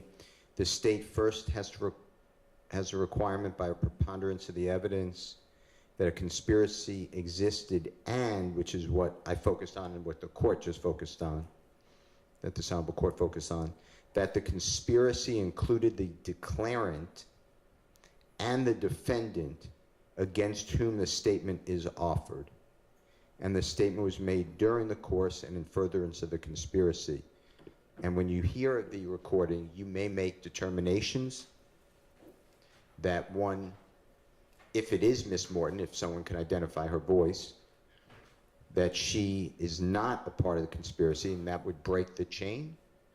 And two, it may be a, quote, spilling of the beans, because the entire conversation is nothing to further the conspiracy. If anything, and I'm not saying there's any conspiracy, but if anything, it's very vague and something happened. And I'm not saying that personally, I'm going to argue that it does not further conspiracy. So there's many different objections that I will have. All right, so that is something we need to come back to. Yes, Your Honor. And so far, I apologize. Go ahead. So far, to my memory, and please correct me, someone, I don't believe there's any testimony about Miss Morton in this entirety of the case. That's my belief. And the state just said that they potentially, I know they could change their mind, but potentially not going to even call her. I'm not certain what, when Mr. Steele says there's no testimony about Ms. Morton, I'm not sure if he means there's not any that's been presented, or he hasn't seen where any could be presented in discovery, because I think that any has been. Yeah, he's nodding his head in affirmation. What? Okay, well, I mean, as long as it will be. yes, and I know that we've already shown the surveillance footage at the gas station. This is just in terms of the idea of Miss Morton. She's the person getting out of Ariel Bax's car, getting into the Pontiac Bonneville that Javaris Bradford is driving initially, that then Diamante Kendrick gets out of and walks to another car and comes back and ultimately gets into the driver's side of. This is the video from the gas station that's the night of? Yes. Okay. And Miss it's allegedly like immediately after? Oh, it is. It's immediately Okay. before. Immediately it's about 6 before. minutes before Donovan Thomas is Okay. gunned down 100 yards away. Okay. And she is identifiable? Oh, she's identifiable, identified. All right, well, that sounds like that might do it, but we'll circle back on a day when Mr. Weinstein is here at Mr. Hell's request. And I assume there's going to be somebody that says, that's able to testify that her kind of street name's Bushi? Yes. Okay. All right. Thank you. So that is that jail call. And then what about Mr. Arnold's plea agreement? Is there a similar kind of factual acknowledgments as there was with Mr. Sledge? There is with each defendant that pled guilty, and also as I was over the time that the court broke from when the jury was here, I was going through my emails to try and do finish up the collection of correspondence at the time that I was speaking with Mr. Merchant, his attorney, to tell her he's coming up. Okay. And I found that same series of emails that I'll be sending to the court Okay. and to counsel for the defense regarding her requested changes, Okay, well, or he is, or however. I'm gonna hope that we don't end up calling another attorney to the I don't- stand. Judge, I didn't want to call the first one. I didn't really go that well for you ultimately, I don't think. Well, see. You'll see. Okay. All right, so in the event that the same or a similar thing ends up happening, I guess I'm gonna circle back, when we were talking about the admissibility of the factual acknowledgments plea agreement before, and I ruled that it was admitted, and Mr. Sharp said, okay, well, that may be, but there still may be some continuing witness issues, and I said, well, we'll deal with that later. I was thinking about that yesterday, and I also think that there are continuing witness issues with that. I don't disagree with the continuing witness Okay, part. so, basically that never got displayed to the jury because we only admitted it after the jury was gone and the witnesses were both off the stand. So really, that's not anything they'll ever see. Actually, Judge, I tendered it I think I tendered it in front of the jury, and at the time there was an objection, Right. and I believe that to the extent that the court admitted it, it can be published. It can't go back. Okay, well, I don't know who you would, I guess you don't necessarily need a witness to do that, but. And since the court did bring that issue up, there was another matter regarding the factual acknowledgments that I wanted to bring to the court's attention. Okay.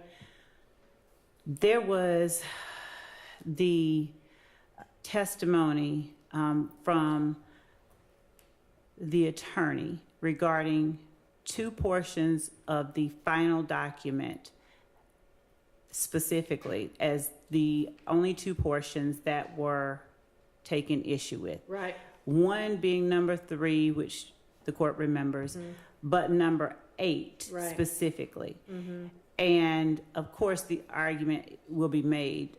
There are certain arguments that are right for that, but the thing about number 8 that I wanted to bring to the court's attention is that number 8, and this is not something I felt was I didn't feel it was something to go back and forth with the witness on the stand about.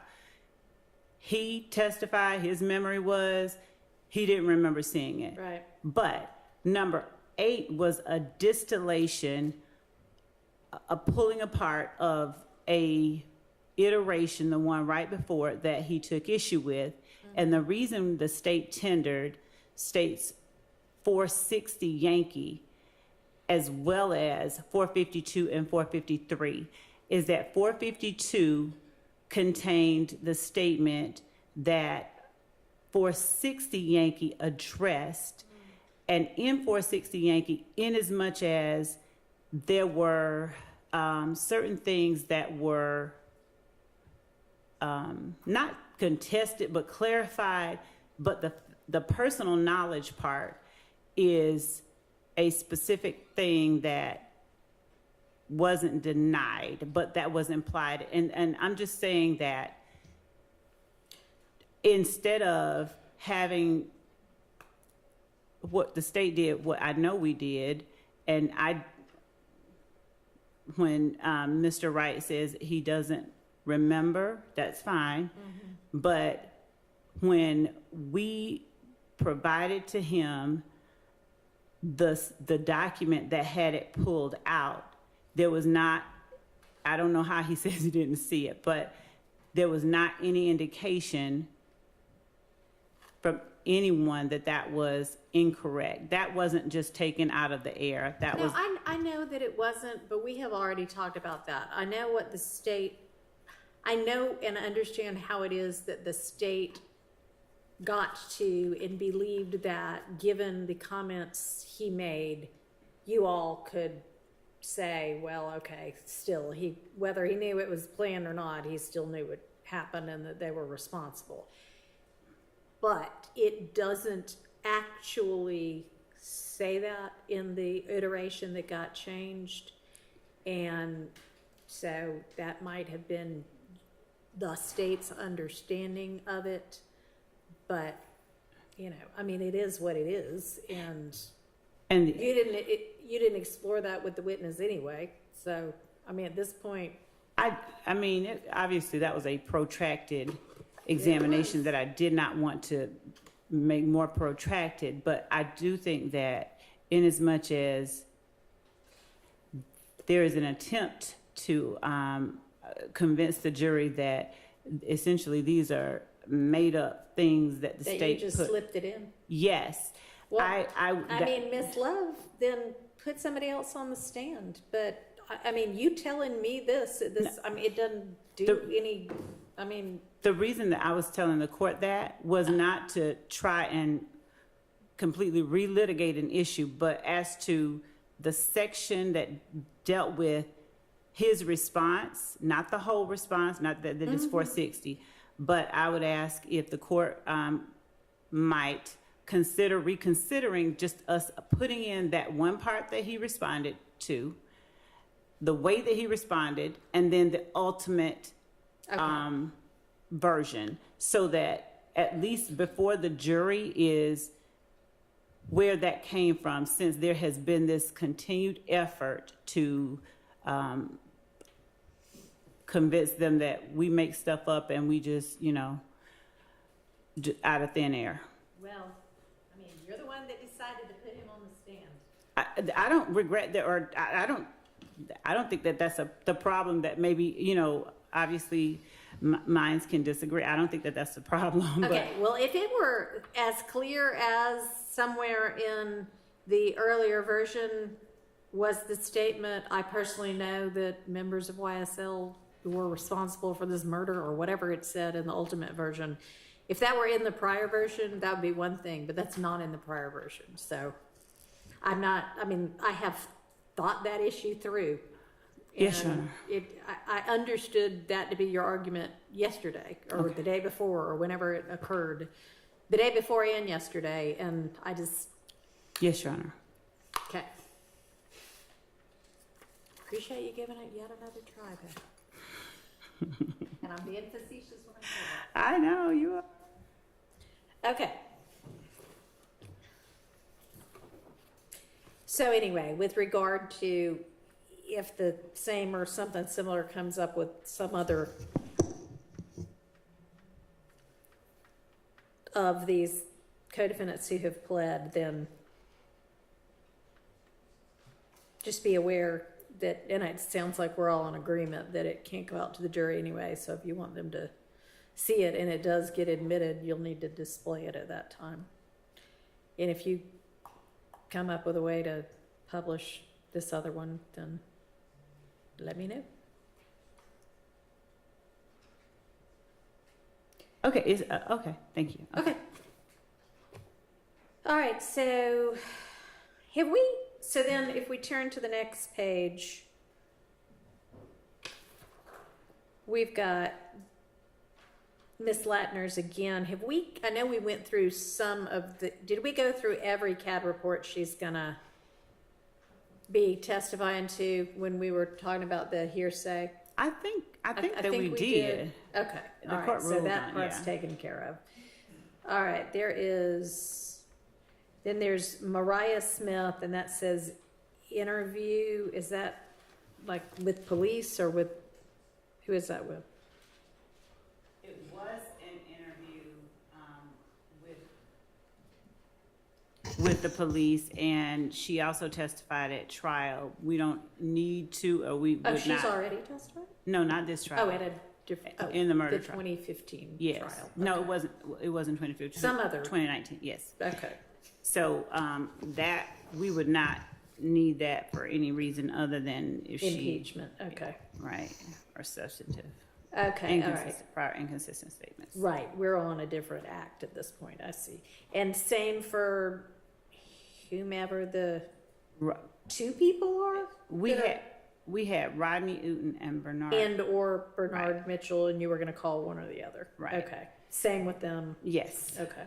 All right, Detective Hogan, we know we need, the interview of Ryan's not coming in, and then we've already done Mr. Ryan's social media, right? I don't think we've done all of it. I No. think that's something that we were, We had Ms. started, Hilton and but- Ms. Abbasi All right, y'all are gonna, are still That's the discussing, email. and we have. Okay. Email I sent. Okay. You guys are Right. supposed to get back to me. Yeah, Yeah. okay. Ms. DeWilliams and I have been Great. communicating. All right, Woony Lee, then that's gonna be play agreement, same kind of similar thing. And then text message, anything we need to litigate with regard to that text message?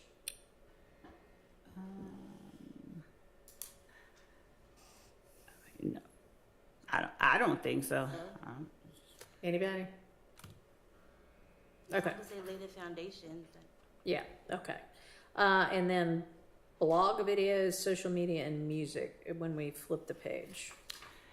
Yes, so I don't know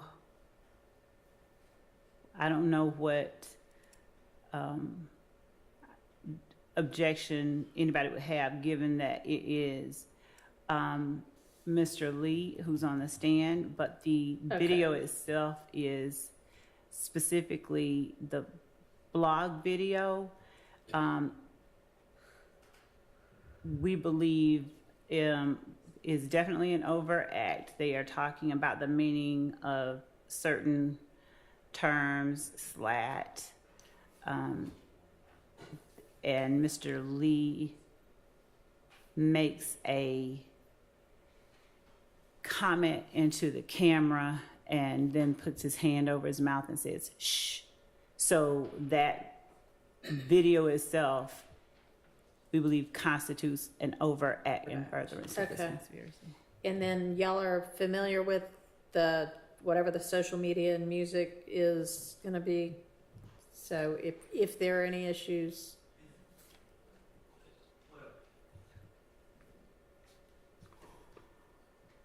Hesitate to say yes to that because music, I mean, I don't know exactly what the state is referring to the extent that a song by Mr. Lee has been identified or is listed as an overact, which I don't recall off the top of my head, but you know, I guess I'd have to know what the music is and then there's a 403 analysis, there's Baker, the Baker case that came out earlier this year, and of course, even though it's not our client's statements, it would be affecting our clients, so yes. what's that site?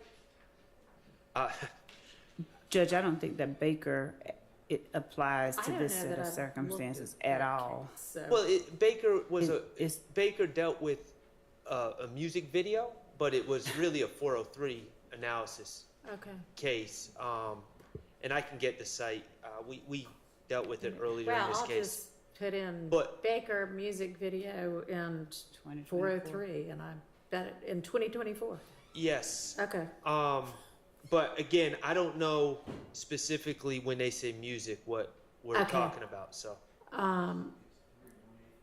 And is this Mr. Lee's music or somebody else's? Mr. Lee's. Okay.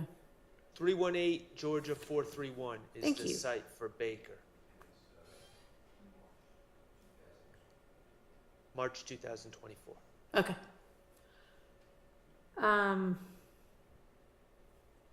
Do you know what music? Yes, there was the song, and there was also this. I think that this particular issue was litigated and decided in an order that was filed by the previous trial judge on November 27, 2023. Yeah, no, Oh, so you're just yeah, asking that, about which? you're not talking about that issue. You're, I am. You We are. did. Now, I'm You going are. off of my recollection. We did litigate songs. We litigated a song by my client. We litigated some songs by Mr. Williams, and we litigated a song by Mr. Kendrick. I do not recall litigating the Wooney Lee song. Mr. Steele is affirming my recollection, but so we do need to address that at some point. okay. I think under What was the date of the order? November the 20. November 27th, 2023. Okay.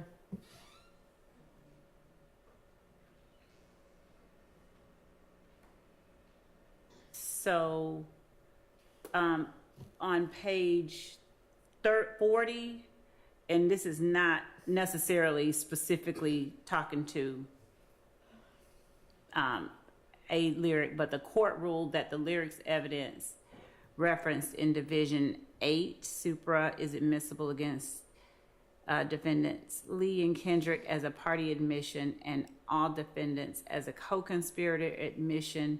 The court found it relevant to count 1, Rico conspiracy, Acts 17 through 19, and count 2, murder, and that it is admissible to show actus reus mens rea and as proof of the existence and nature of the gang enterprise, the criminal nature of YSL, the connection of the defendants with one another as intrinsic evidence and under OCGA 1615.3 and 1615.9. Okay, but was this particular song included in section 8? I'm making sure about the lyrics that we referenced in section 8, Your Honor, if the court would indulge us. One moment. Okay, no problem.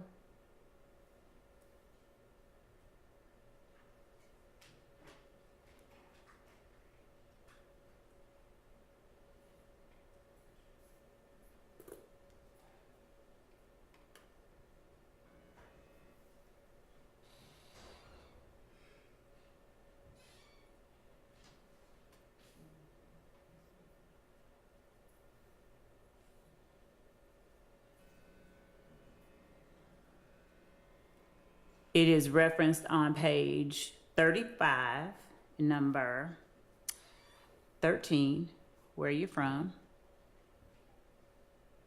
Mooney Lee is Slime Life Shawty. And specifically, where you from? I'm from Believeland. Throw your setup, YSL. The ops hate the crew. We getting this paper and we ducking cases. Free Lil Shannon. He the one that had him running with the cannon. Okay, looks like that was already litigated. I'm going to suggest that we will go back to see to the video of court, because I mean sometimes I don't know who writes the orders sometimes, so I just want to make sure that it was actually litigated in court. Okay, well, if it was set forth in a motion or brief or anything, whether it was talked about in court or not, if it was included in the order, the decision was made that covered that. I mean, the court, the predecessor judge included that in the order. And you are welcome to go look at what the transcript said, but I don't think it matters whether it was specifically talked about or not, as long as it was included in what the court was considering. Okay, well, Okay. we're going to look into All it. right. Thank you. All right, and then it's his own social media, and it's been sufficiently identified that, or has it been sufficiently identified that the defense knows what that means by social media? Yes, Your Honor, I Okay. believe it has. Yes. All right, that's fine. I mean, And I haven't actually, been they there are the whole in. time, so. Most of them are listed in the indictment themselves. Okay. There's overacts, and I think there was a reference earlier to something being listed as an overact that the state referenced is an overact. I did not say it was listed. I just said it is or Okay. constituted one. All right. And then next we've got either Detective Viverito and or Mike Sprinkle with the social media post detailed there, and then Mr. Ryan's conviction, which y'all are gonna brief me on various topics about.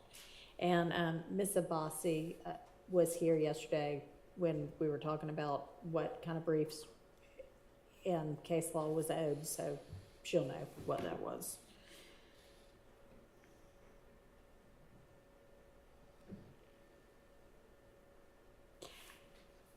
And Miss Love, I know at the time when you gave us this, that's the more detailed exhibits, that was as far as you'd gotten at the time. And if you didn't continue on, that's fine, because I said, no, don't take so much time doing that, just give us, a general list. But if you have done more, We can do more. I can't say right now that we've done more. if you haven't, no, I'd rather you focus on the other Okay. tasks I've given you. I just Okay. thought, hey, if it's sitting around, we'll take it. But Okay. if it hadn't been generated, don't worry about it. Thank you. Okay. All right, so then Colin Russell, any issue with the exhibits that are listed next to him? I wouldn't think so.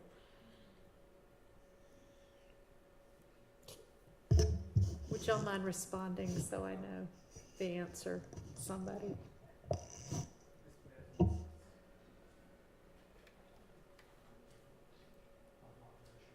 It's okay.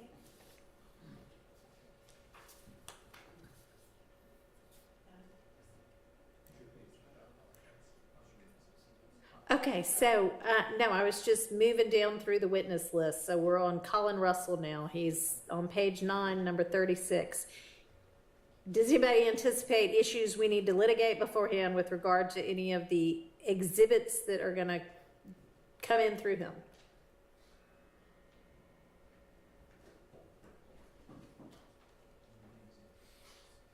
And I don't know whether y'all are thinking or whether you're just like, no, I don't know.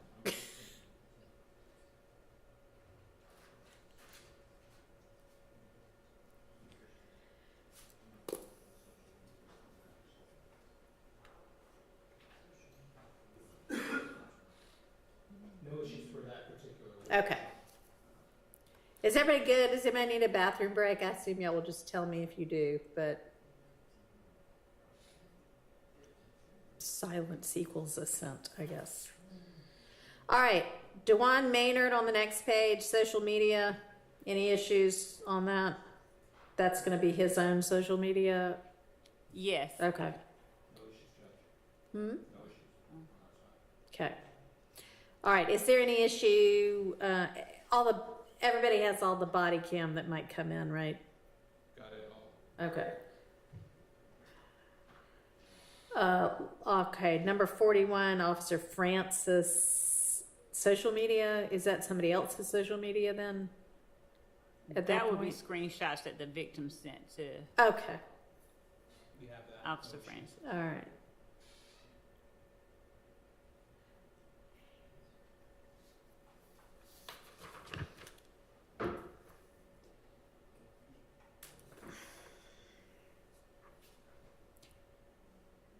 Unless there's anything else on that page, I'm turning to the next page. Miss Stanley, there's a jail call listed. Are there gonna be any issues there?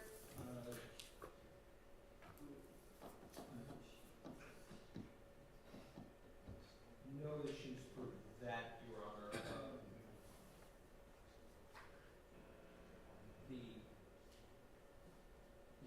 One of the parties on the jail call is alleged to be a co-defendant in this case. Okay, So to the extent that that particular person, obviously we won't have an opportunity to question that person. That person's represented, that person's under indictment. and do you mind telling me who it is? Mender. Okay, That raises somewhat of a concern for us.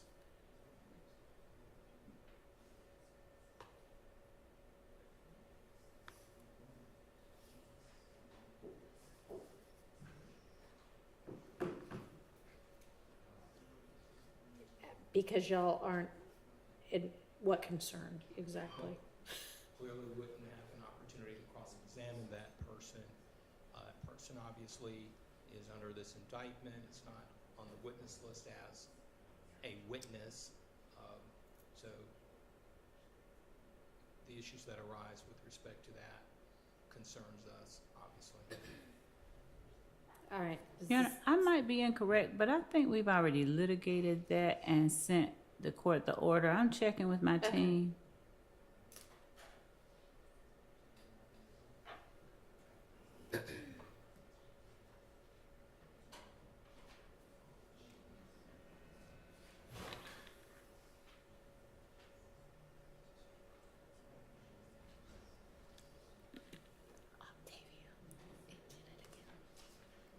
Yeah, like an hour ago. It's really weird, because I mean, it's only on page like 85. Warning, local storage cache is full.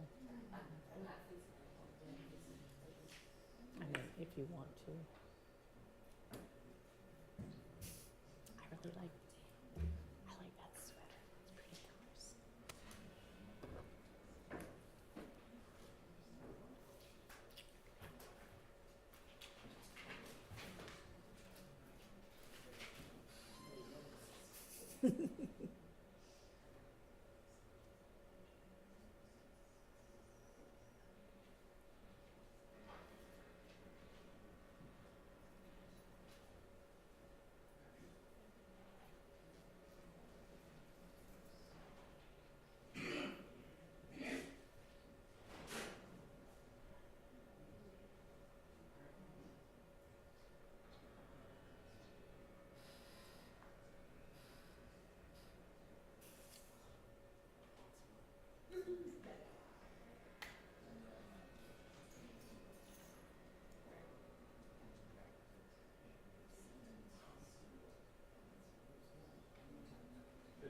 Hang on, I don't know if my court reporter's ready. She was fixing something on my real time.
Okay.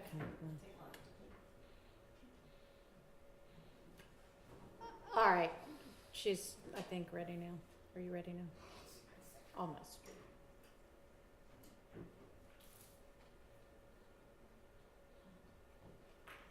It's all right. You don't have to. I mean, it's fine. It's okay. Thank you, though. Okay, ready. So I know that the issue had been previously litigated, and tried to bring it back up again. I think the court indicated that it's been litigated. I just wanted to remind the court, or say to the court again, that my concern was just concerning Mender being a co-defendant in this case. And I believe he's on that. It's alleged that he's one of the people on that call with Tiana, Stanley, and supposedly Mr. Holloman. So prior to this honorable court coming on board, the matter had been litigated previously. All right. I tried to readdress it with your honor, and the court indicated it's been resolved. November 16th, 2023 was the date the order was entered. All right. But that was my concern. Okay. Thank you. Yes, your honor. Okay. And Your Honor, Yes. just for full context, the last line of the order reads that the court grants the state's October 24, 2023 motion to introduce Gary Holloman's statement to defendant Mender's mother and defendant Mender in the three-way conversation the day after the robbery as residual hearsay evidence pursuant to 24-807. That's different than what, it's in the same call, but I heard Mr. Matthews reference something. The residual hearsay issue I actually did look at again, and I came to the same conclusion. You did. So you're talking about something different. Is right? Yes. You're talking about kind of, I guess, confrontation issues. Was that litigated? So I don't know that there's, I mean, when we say I wouldn't think that's it's not a confrontation clause, testimonial. right? In any way. Bruton issues. Okay, so it's not confrontation issues because it's not testimonial, but there might be Bruton issues. I don't think. I mean, I don't know. I'd have to listen to the. I don't think Bruton issues would exist in this type of context. I think wouldn't it's- either, so, okay, so what then? Well, I clearly wouldn't have an opportunity to cross-examine this person because this person has certain rights in order Okay. because they're on the indictment. Well, The case pending, they're not, yeah, they're not testifying. that is part of the issue. But when you have a right to cross-examine somebody is when they're giving some kind of testimonial evidence against you. So even if they weren't on the stand, if this were a testimonial type statement, then you would have a right to cross-examine, and we would otherwise have a confrontation clause problem. But you don't have the right to cross-examine on something like this if it's not a testimonial type statement. So, okay. I understand that. Okay, so maybe I'm just not following what it is that your argument is going to be. I know that we're going to be unable to cross-examine. Okay, well, all right. We'll deal with that. Okay, well, That was the only issue in that. That was the only remaining issue. Okay. In that particular call. I did want to bring to the court's attention, Judge, that the relationship that was represented to the court on the prosecution of Mr. Holloman and Ms. Stanley and Mender, I think they indicated that this was supposedly his nephew or something of that Right. nature. I don't believe it. That is in fact the relationship. He's not a nephew. Mender was not a nephew, but that'll come out later too. Because that was part of I think the court. I had noted that as yet another reason why it was okay for it to come in. But, I mean, Mr.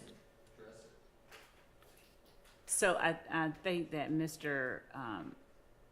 Holloman, I think he references him as uncle. yeah, but even though there's not a blood Isn't he relationship, the brother of no. So Mr. Mender's mother? Or no, not brother. or aunt or whatever? So Who is he the brother of? he's not the brother. He is a very close friend, and they call each other Uncle. brother. Which, Yes, and sister and whatever. Okay. Well, they obviously, I mean, don't they even refer in the call he to does. Yes, his sister?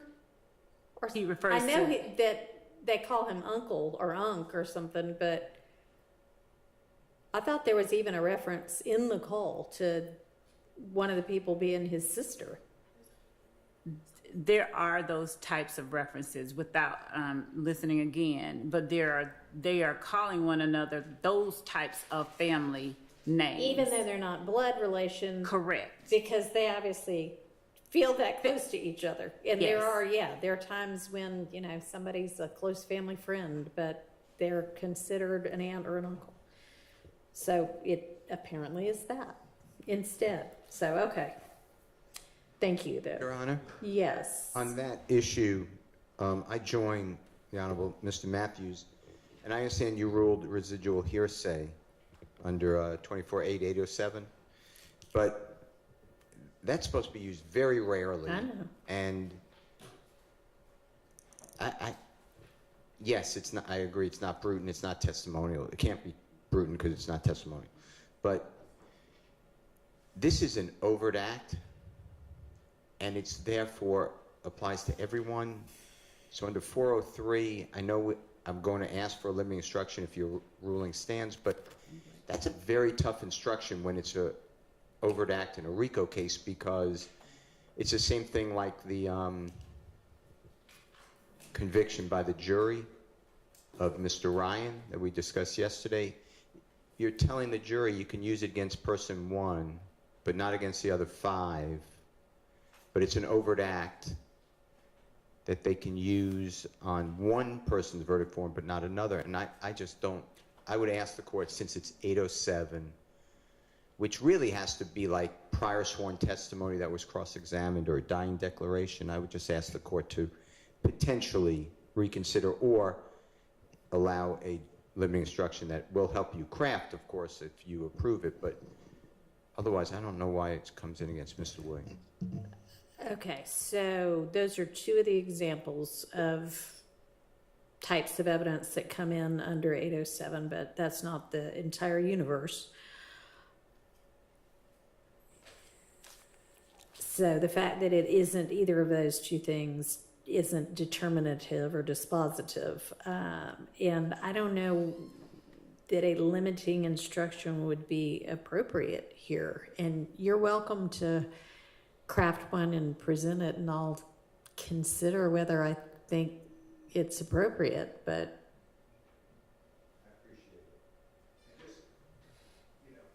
I was always taught by your court and the courts in general that residual hearsay is really, and I'm just looking, I know.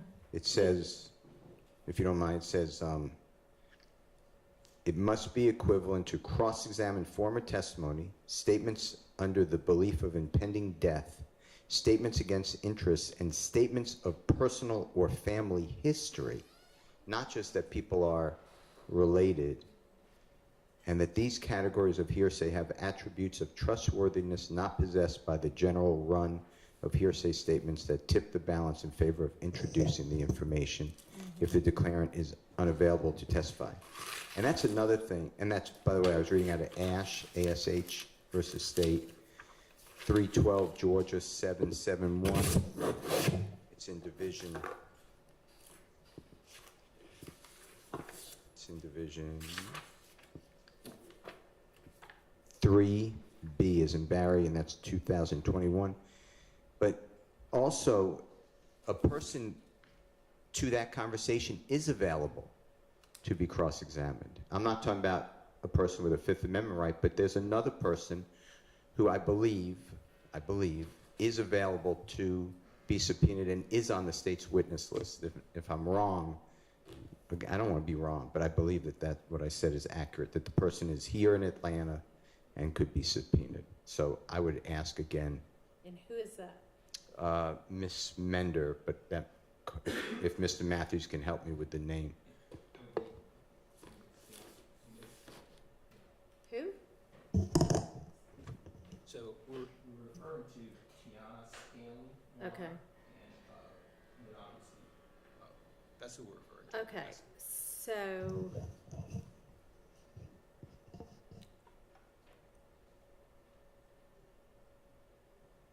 I mean, this is the witness that this would come in with.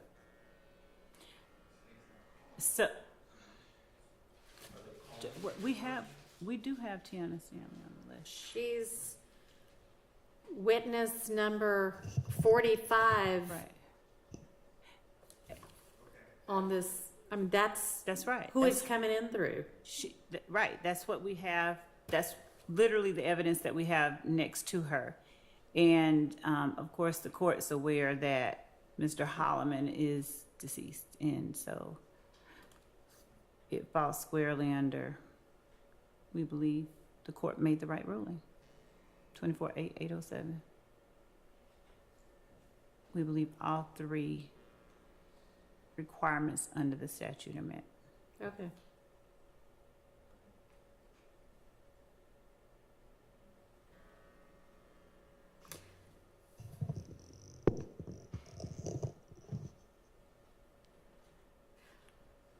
All right, then we come down to Sergeant Henderson with Mr. Huey's interview and social media. Does the court see this Officer Cornbacher still on this? Yes, but I mean, all that says is testimony. Correct. We know that that's. Okay. And as far as Anderson goes, I've reviewed everything, so we're okay with that. Okay. Belknap. Any, I mean, I guess if the search wasn't.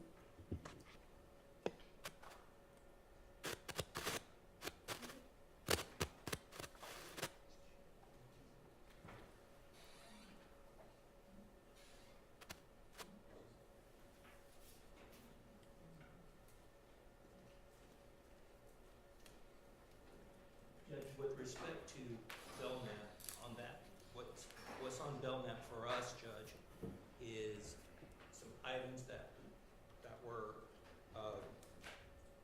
found concerning Chandler Durham.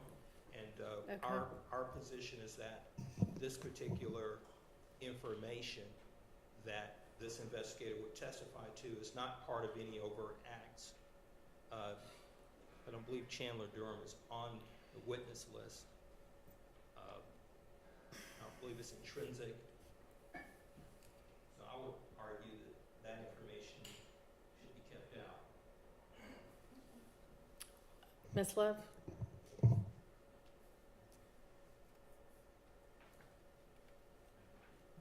Just to make sure that I understand my colleague's argument, is that because Mr. Durham's name is not on the witness list and because this act is not listed as an overt act, it should be kept out? Is that the entirety of the argument? I just want to make sure before I respond. Is that the argument? I didn't say, I thought I said confrontation clause, but if I didn't. You did not say confrontation clause, but if we're talking about items found at the home, Yes. this is items that Investigator Belknap found Time of in the search of Mr. Huey's apartment, That's correct. and they ended up being, I guess, I don't know, allegedly from Chandler Durham, That's correct. and is the issue who actually says they are from Chandler Durham, if it's not gonna be Chandler Durham? That is correct. So I know that we had Chandler Durham on our witness list. We have pared things down. If it turns out that we ultimately left him off, and I'm making sure that we did, that's just one more person that we'll, just one Add second. back in? Yes, that we'll just add back in. Okay, so, I mean, that would just be like hearsay if he says Chandler Durham said these were his. And unless Chandler is coming to court and testifying. Okay, Correct. And confrontation clause. And this is also a circumstance where, so just to respond to a part that I don't think is material to the objection, but Chandler Durham is part of one of the overt acts that's listed, I think. okay, well, I mean, I don't think that's their real Right. point. I think it's Right. how can he say these are his? We have to add it back. All But right, also so- we have Defendant Williams' sort of implicit statement that they're his, because he's admonishing, he's warning Huey to, if he doesn't take it back, somebody gonna die.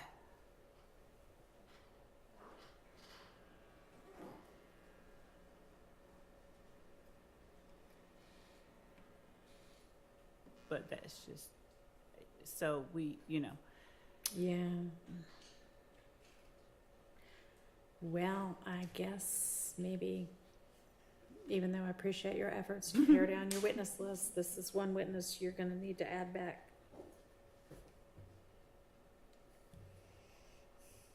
As the defense is otherwise going to understood, Your Honor. object, so, okay. That circumstance may come up again.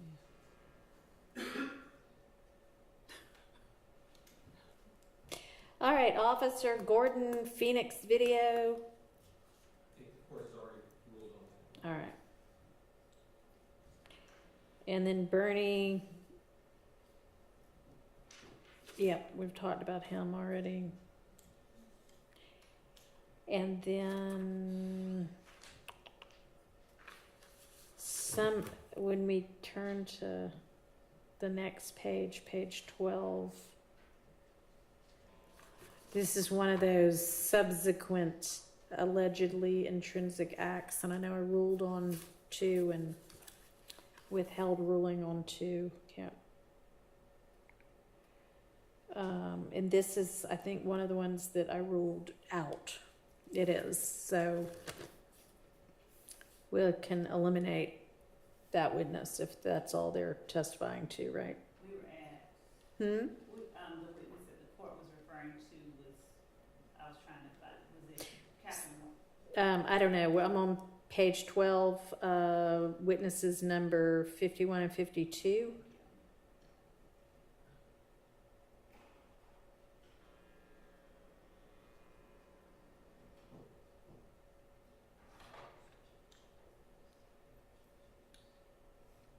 The, Mr. Smith and Ansar? No. Okay. Timothy Brown, an investigator, Viverito. Hmm? Where I'm on the same document. Oh, okay, okay. 49, Yes, the court did exclude it. Yeah, so that, now, Mr. Hang on.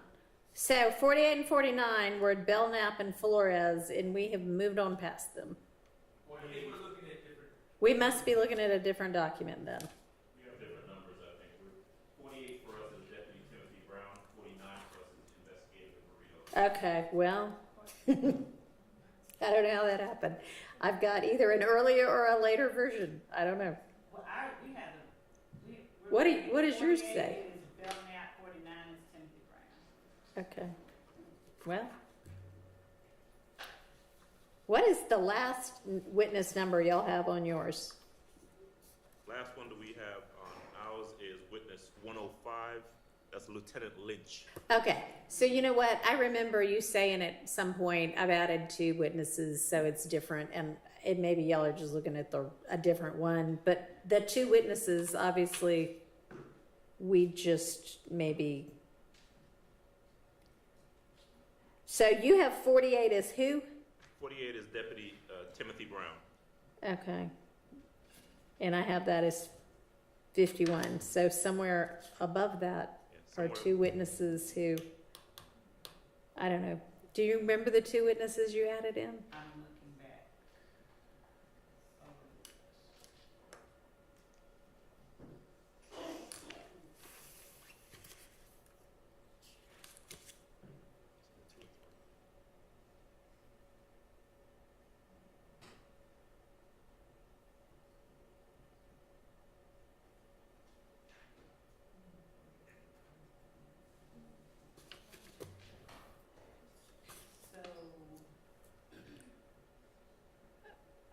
Okay, so how about this? Going up from Belknap, I've got Henderson, Kornbacher, Stanley, Coppage. Y'all just tell me when you, yes, okay. When you hear one that you don't have, let me know. The AT&T custodian of records, Greer, Francis, Suk, Jenkins, Maynard, Hines, Russell, Latners, Viverito and Sprinkle, Lee, Hogan, Uten or Mitchell, Smith, Holmes, Latners, Underwood, Kilgore.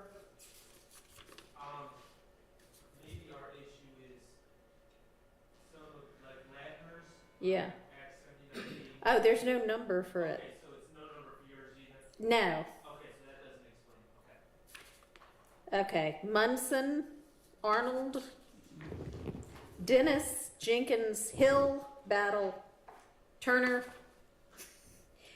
Pitts, Bell, Latners, Smith, Sanders, Leduc or Leduc.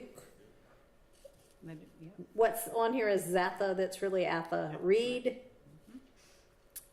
Voss and Weitzel, Bernie, T-Mobile, Sprint, Verizon, Sprinkle, Morton. That's it. That's what it is. Okay, The the 2. custodian. Okay. Oh, yeah, we had to add those because Mystery solved. there was no stipulation, so we Okay. did have to add those 2 Okay. people. She just wanted to rub it in that y'all will not stipulate to the I would never do phone that. record Never. being a phone record. Okay.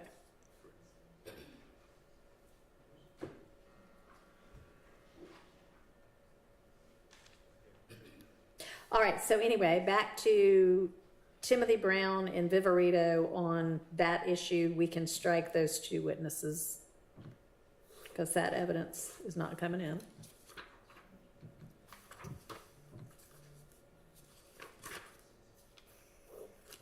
that is correct. Timothy Brown and Wait, you had those listed in the indictment? Why does this say? So when I'm looking back at that, you've got like the counts and the acts. Right above those two people, you have counts 44 through 46, acts 169 and 170. Y'all had those in the indictment? How could you have done that? Judge, I'm just, give me 1 second, I'm going back to where we are to.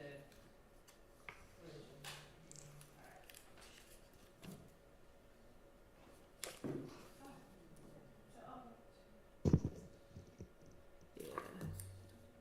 So the indictment, let me look at my indictment. Let me sure.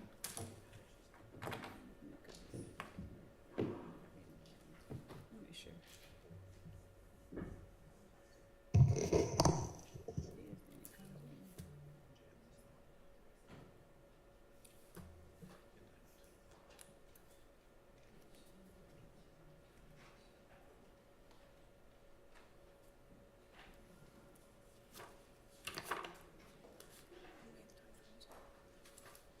Oh, okay, so, Judge, as So it these are relates in to, the these are in the, right, Okay, the so indictment this came is out May. different than Right, then the the other, other yes. things that were subsequent intrinsic acts. And, that's not me. So Judge, does the, awareness of similar acts having been, I mean, maybe. Committed. Maybe. Okay. So, I'm sorry, those are obviously not out because those are indicted, and let me think about how similar that's pretty similar. I might revisit that ruling. thank you.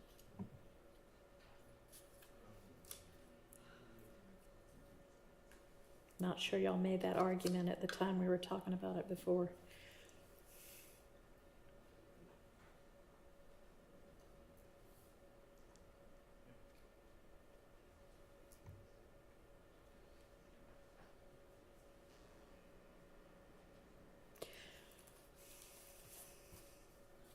All right.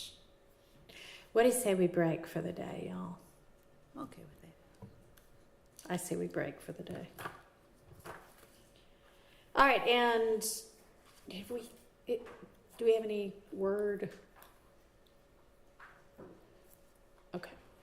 All right, so we will reconvene at 9 tomorrow, and hopefully we'll be able to do jury and witnesses, and apparently we haven't heard anything yet. Okay, So just plan to do that, and if not, it'll be another day like this.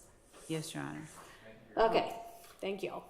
Will the court, I know the court usually does, but if the court hears something like after hours, does the court incline to send out an email or? If it is something, well, I mean, I don't know. we're gonna be here and do something regardless, but I guess you would wanna know for your witnesses. Yes, So, yes, if we hear something thank you. that is, we won't have a jury available tomorrow, then I will let y'all know. Thank you. By, I guess, It doesn't email. matter what time, just before we have them Okay, come up. well, at some point, Miss Persfield and I both turn off our computers and cell phones, so, That's healthy. We should all do that. you know, I don't think that we're gonna be finding out at midnight anyway. I think we'll be finding out at a reasonable hour, hopefully, and if it is that they're not available, then I will let y'all know so that you don't have witnesses here for no reason. Thank you. Okay. And if I even hear in the morning, you know, That's early good. enough, I'll let you know. Okay, It doesn't matter what time, just, All we're- right. Thank you. thanks.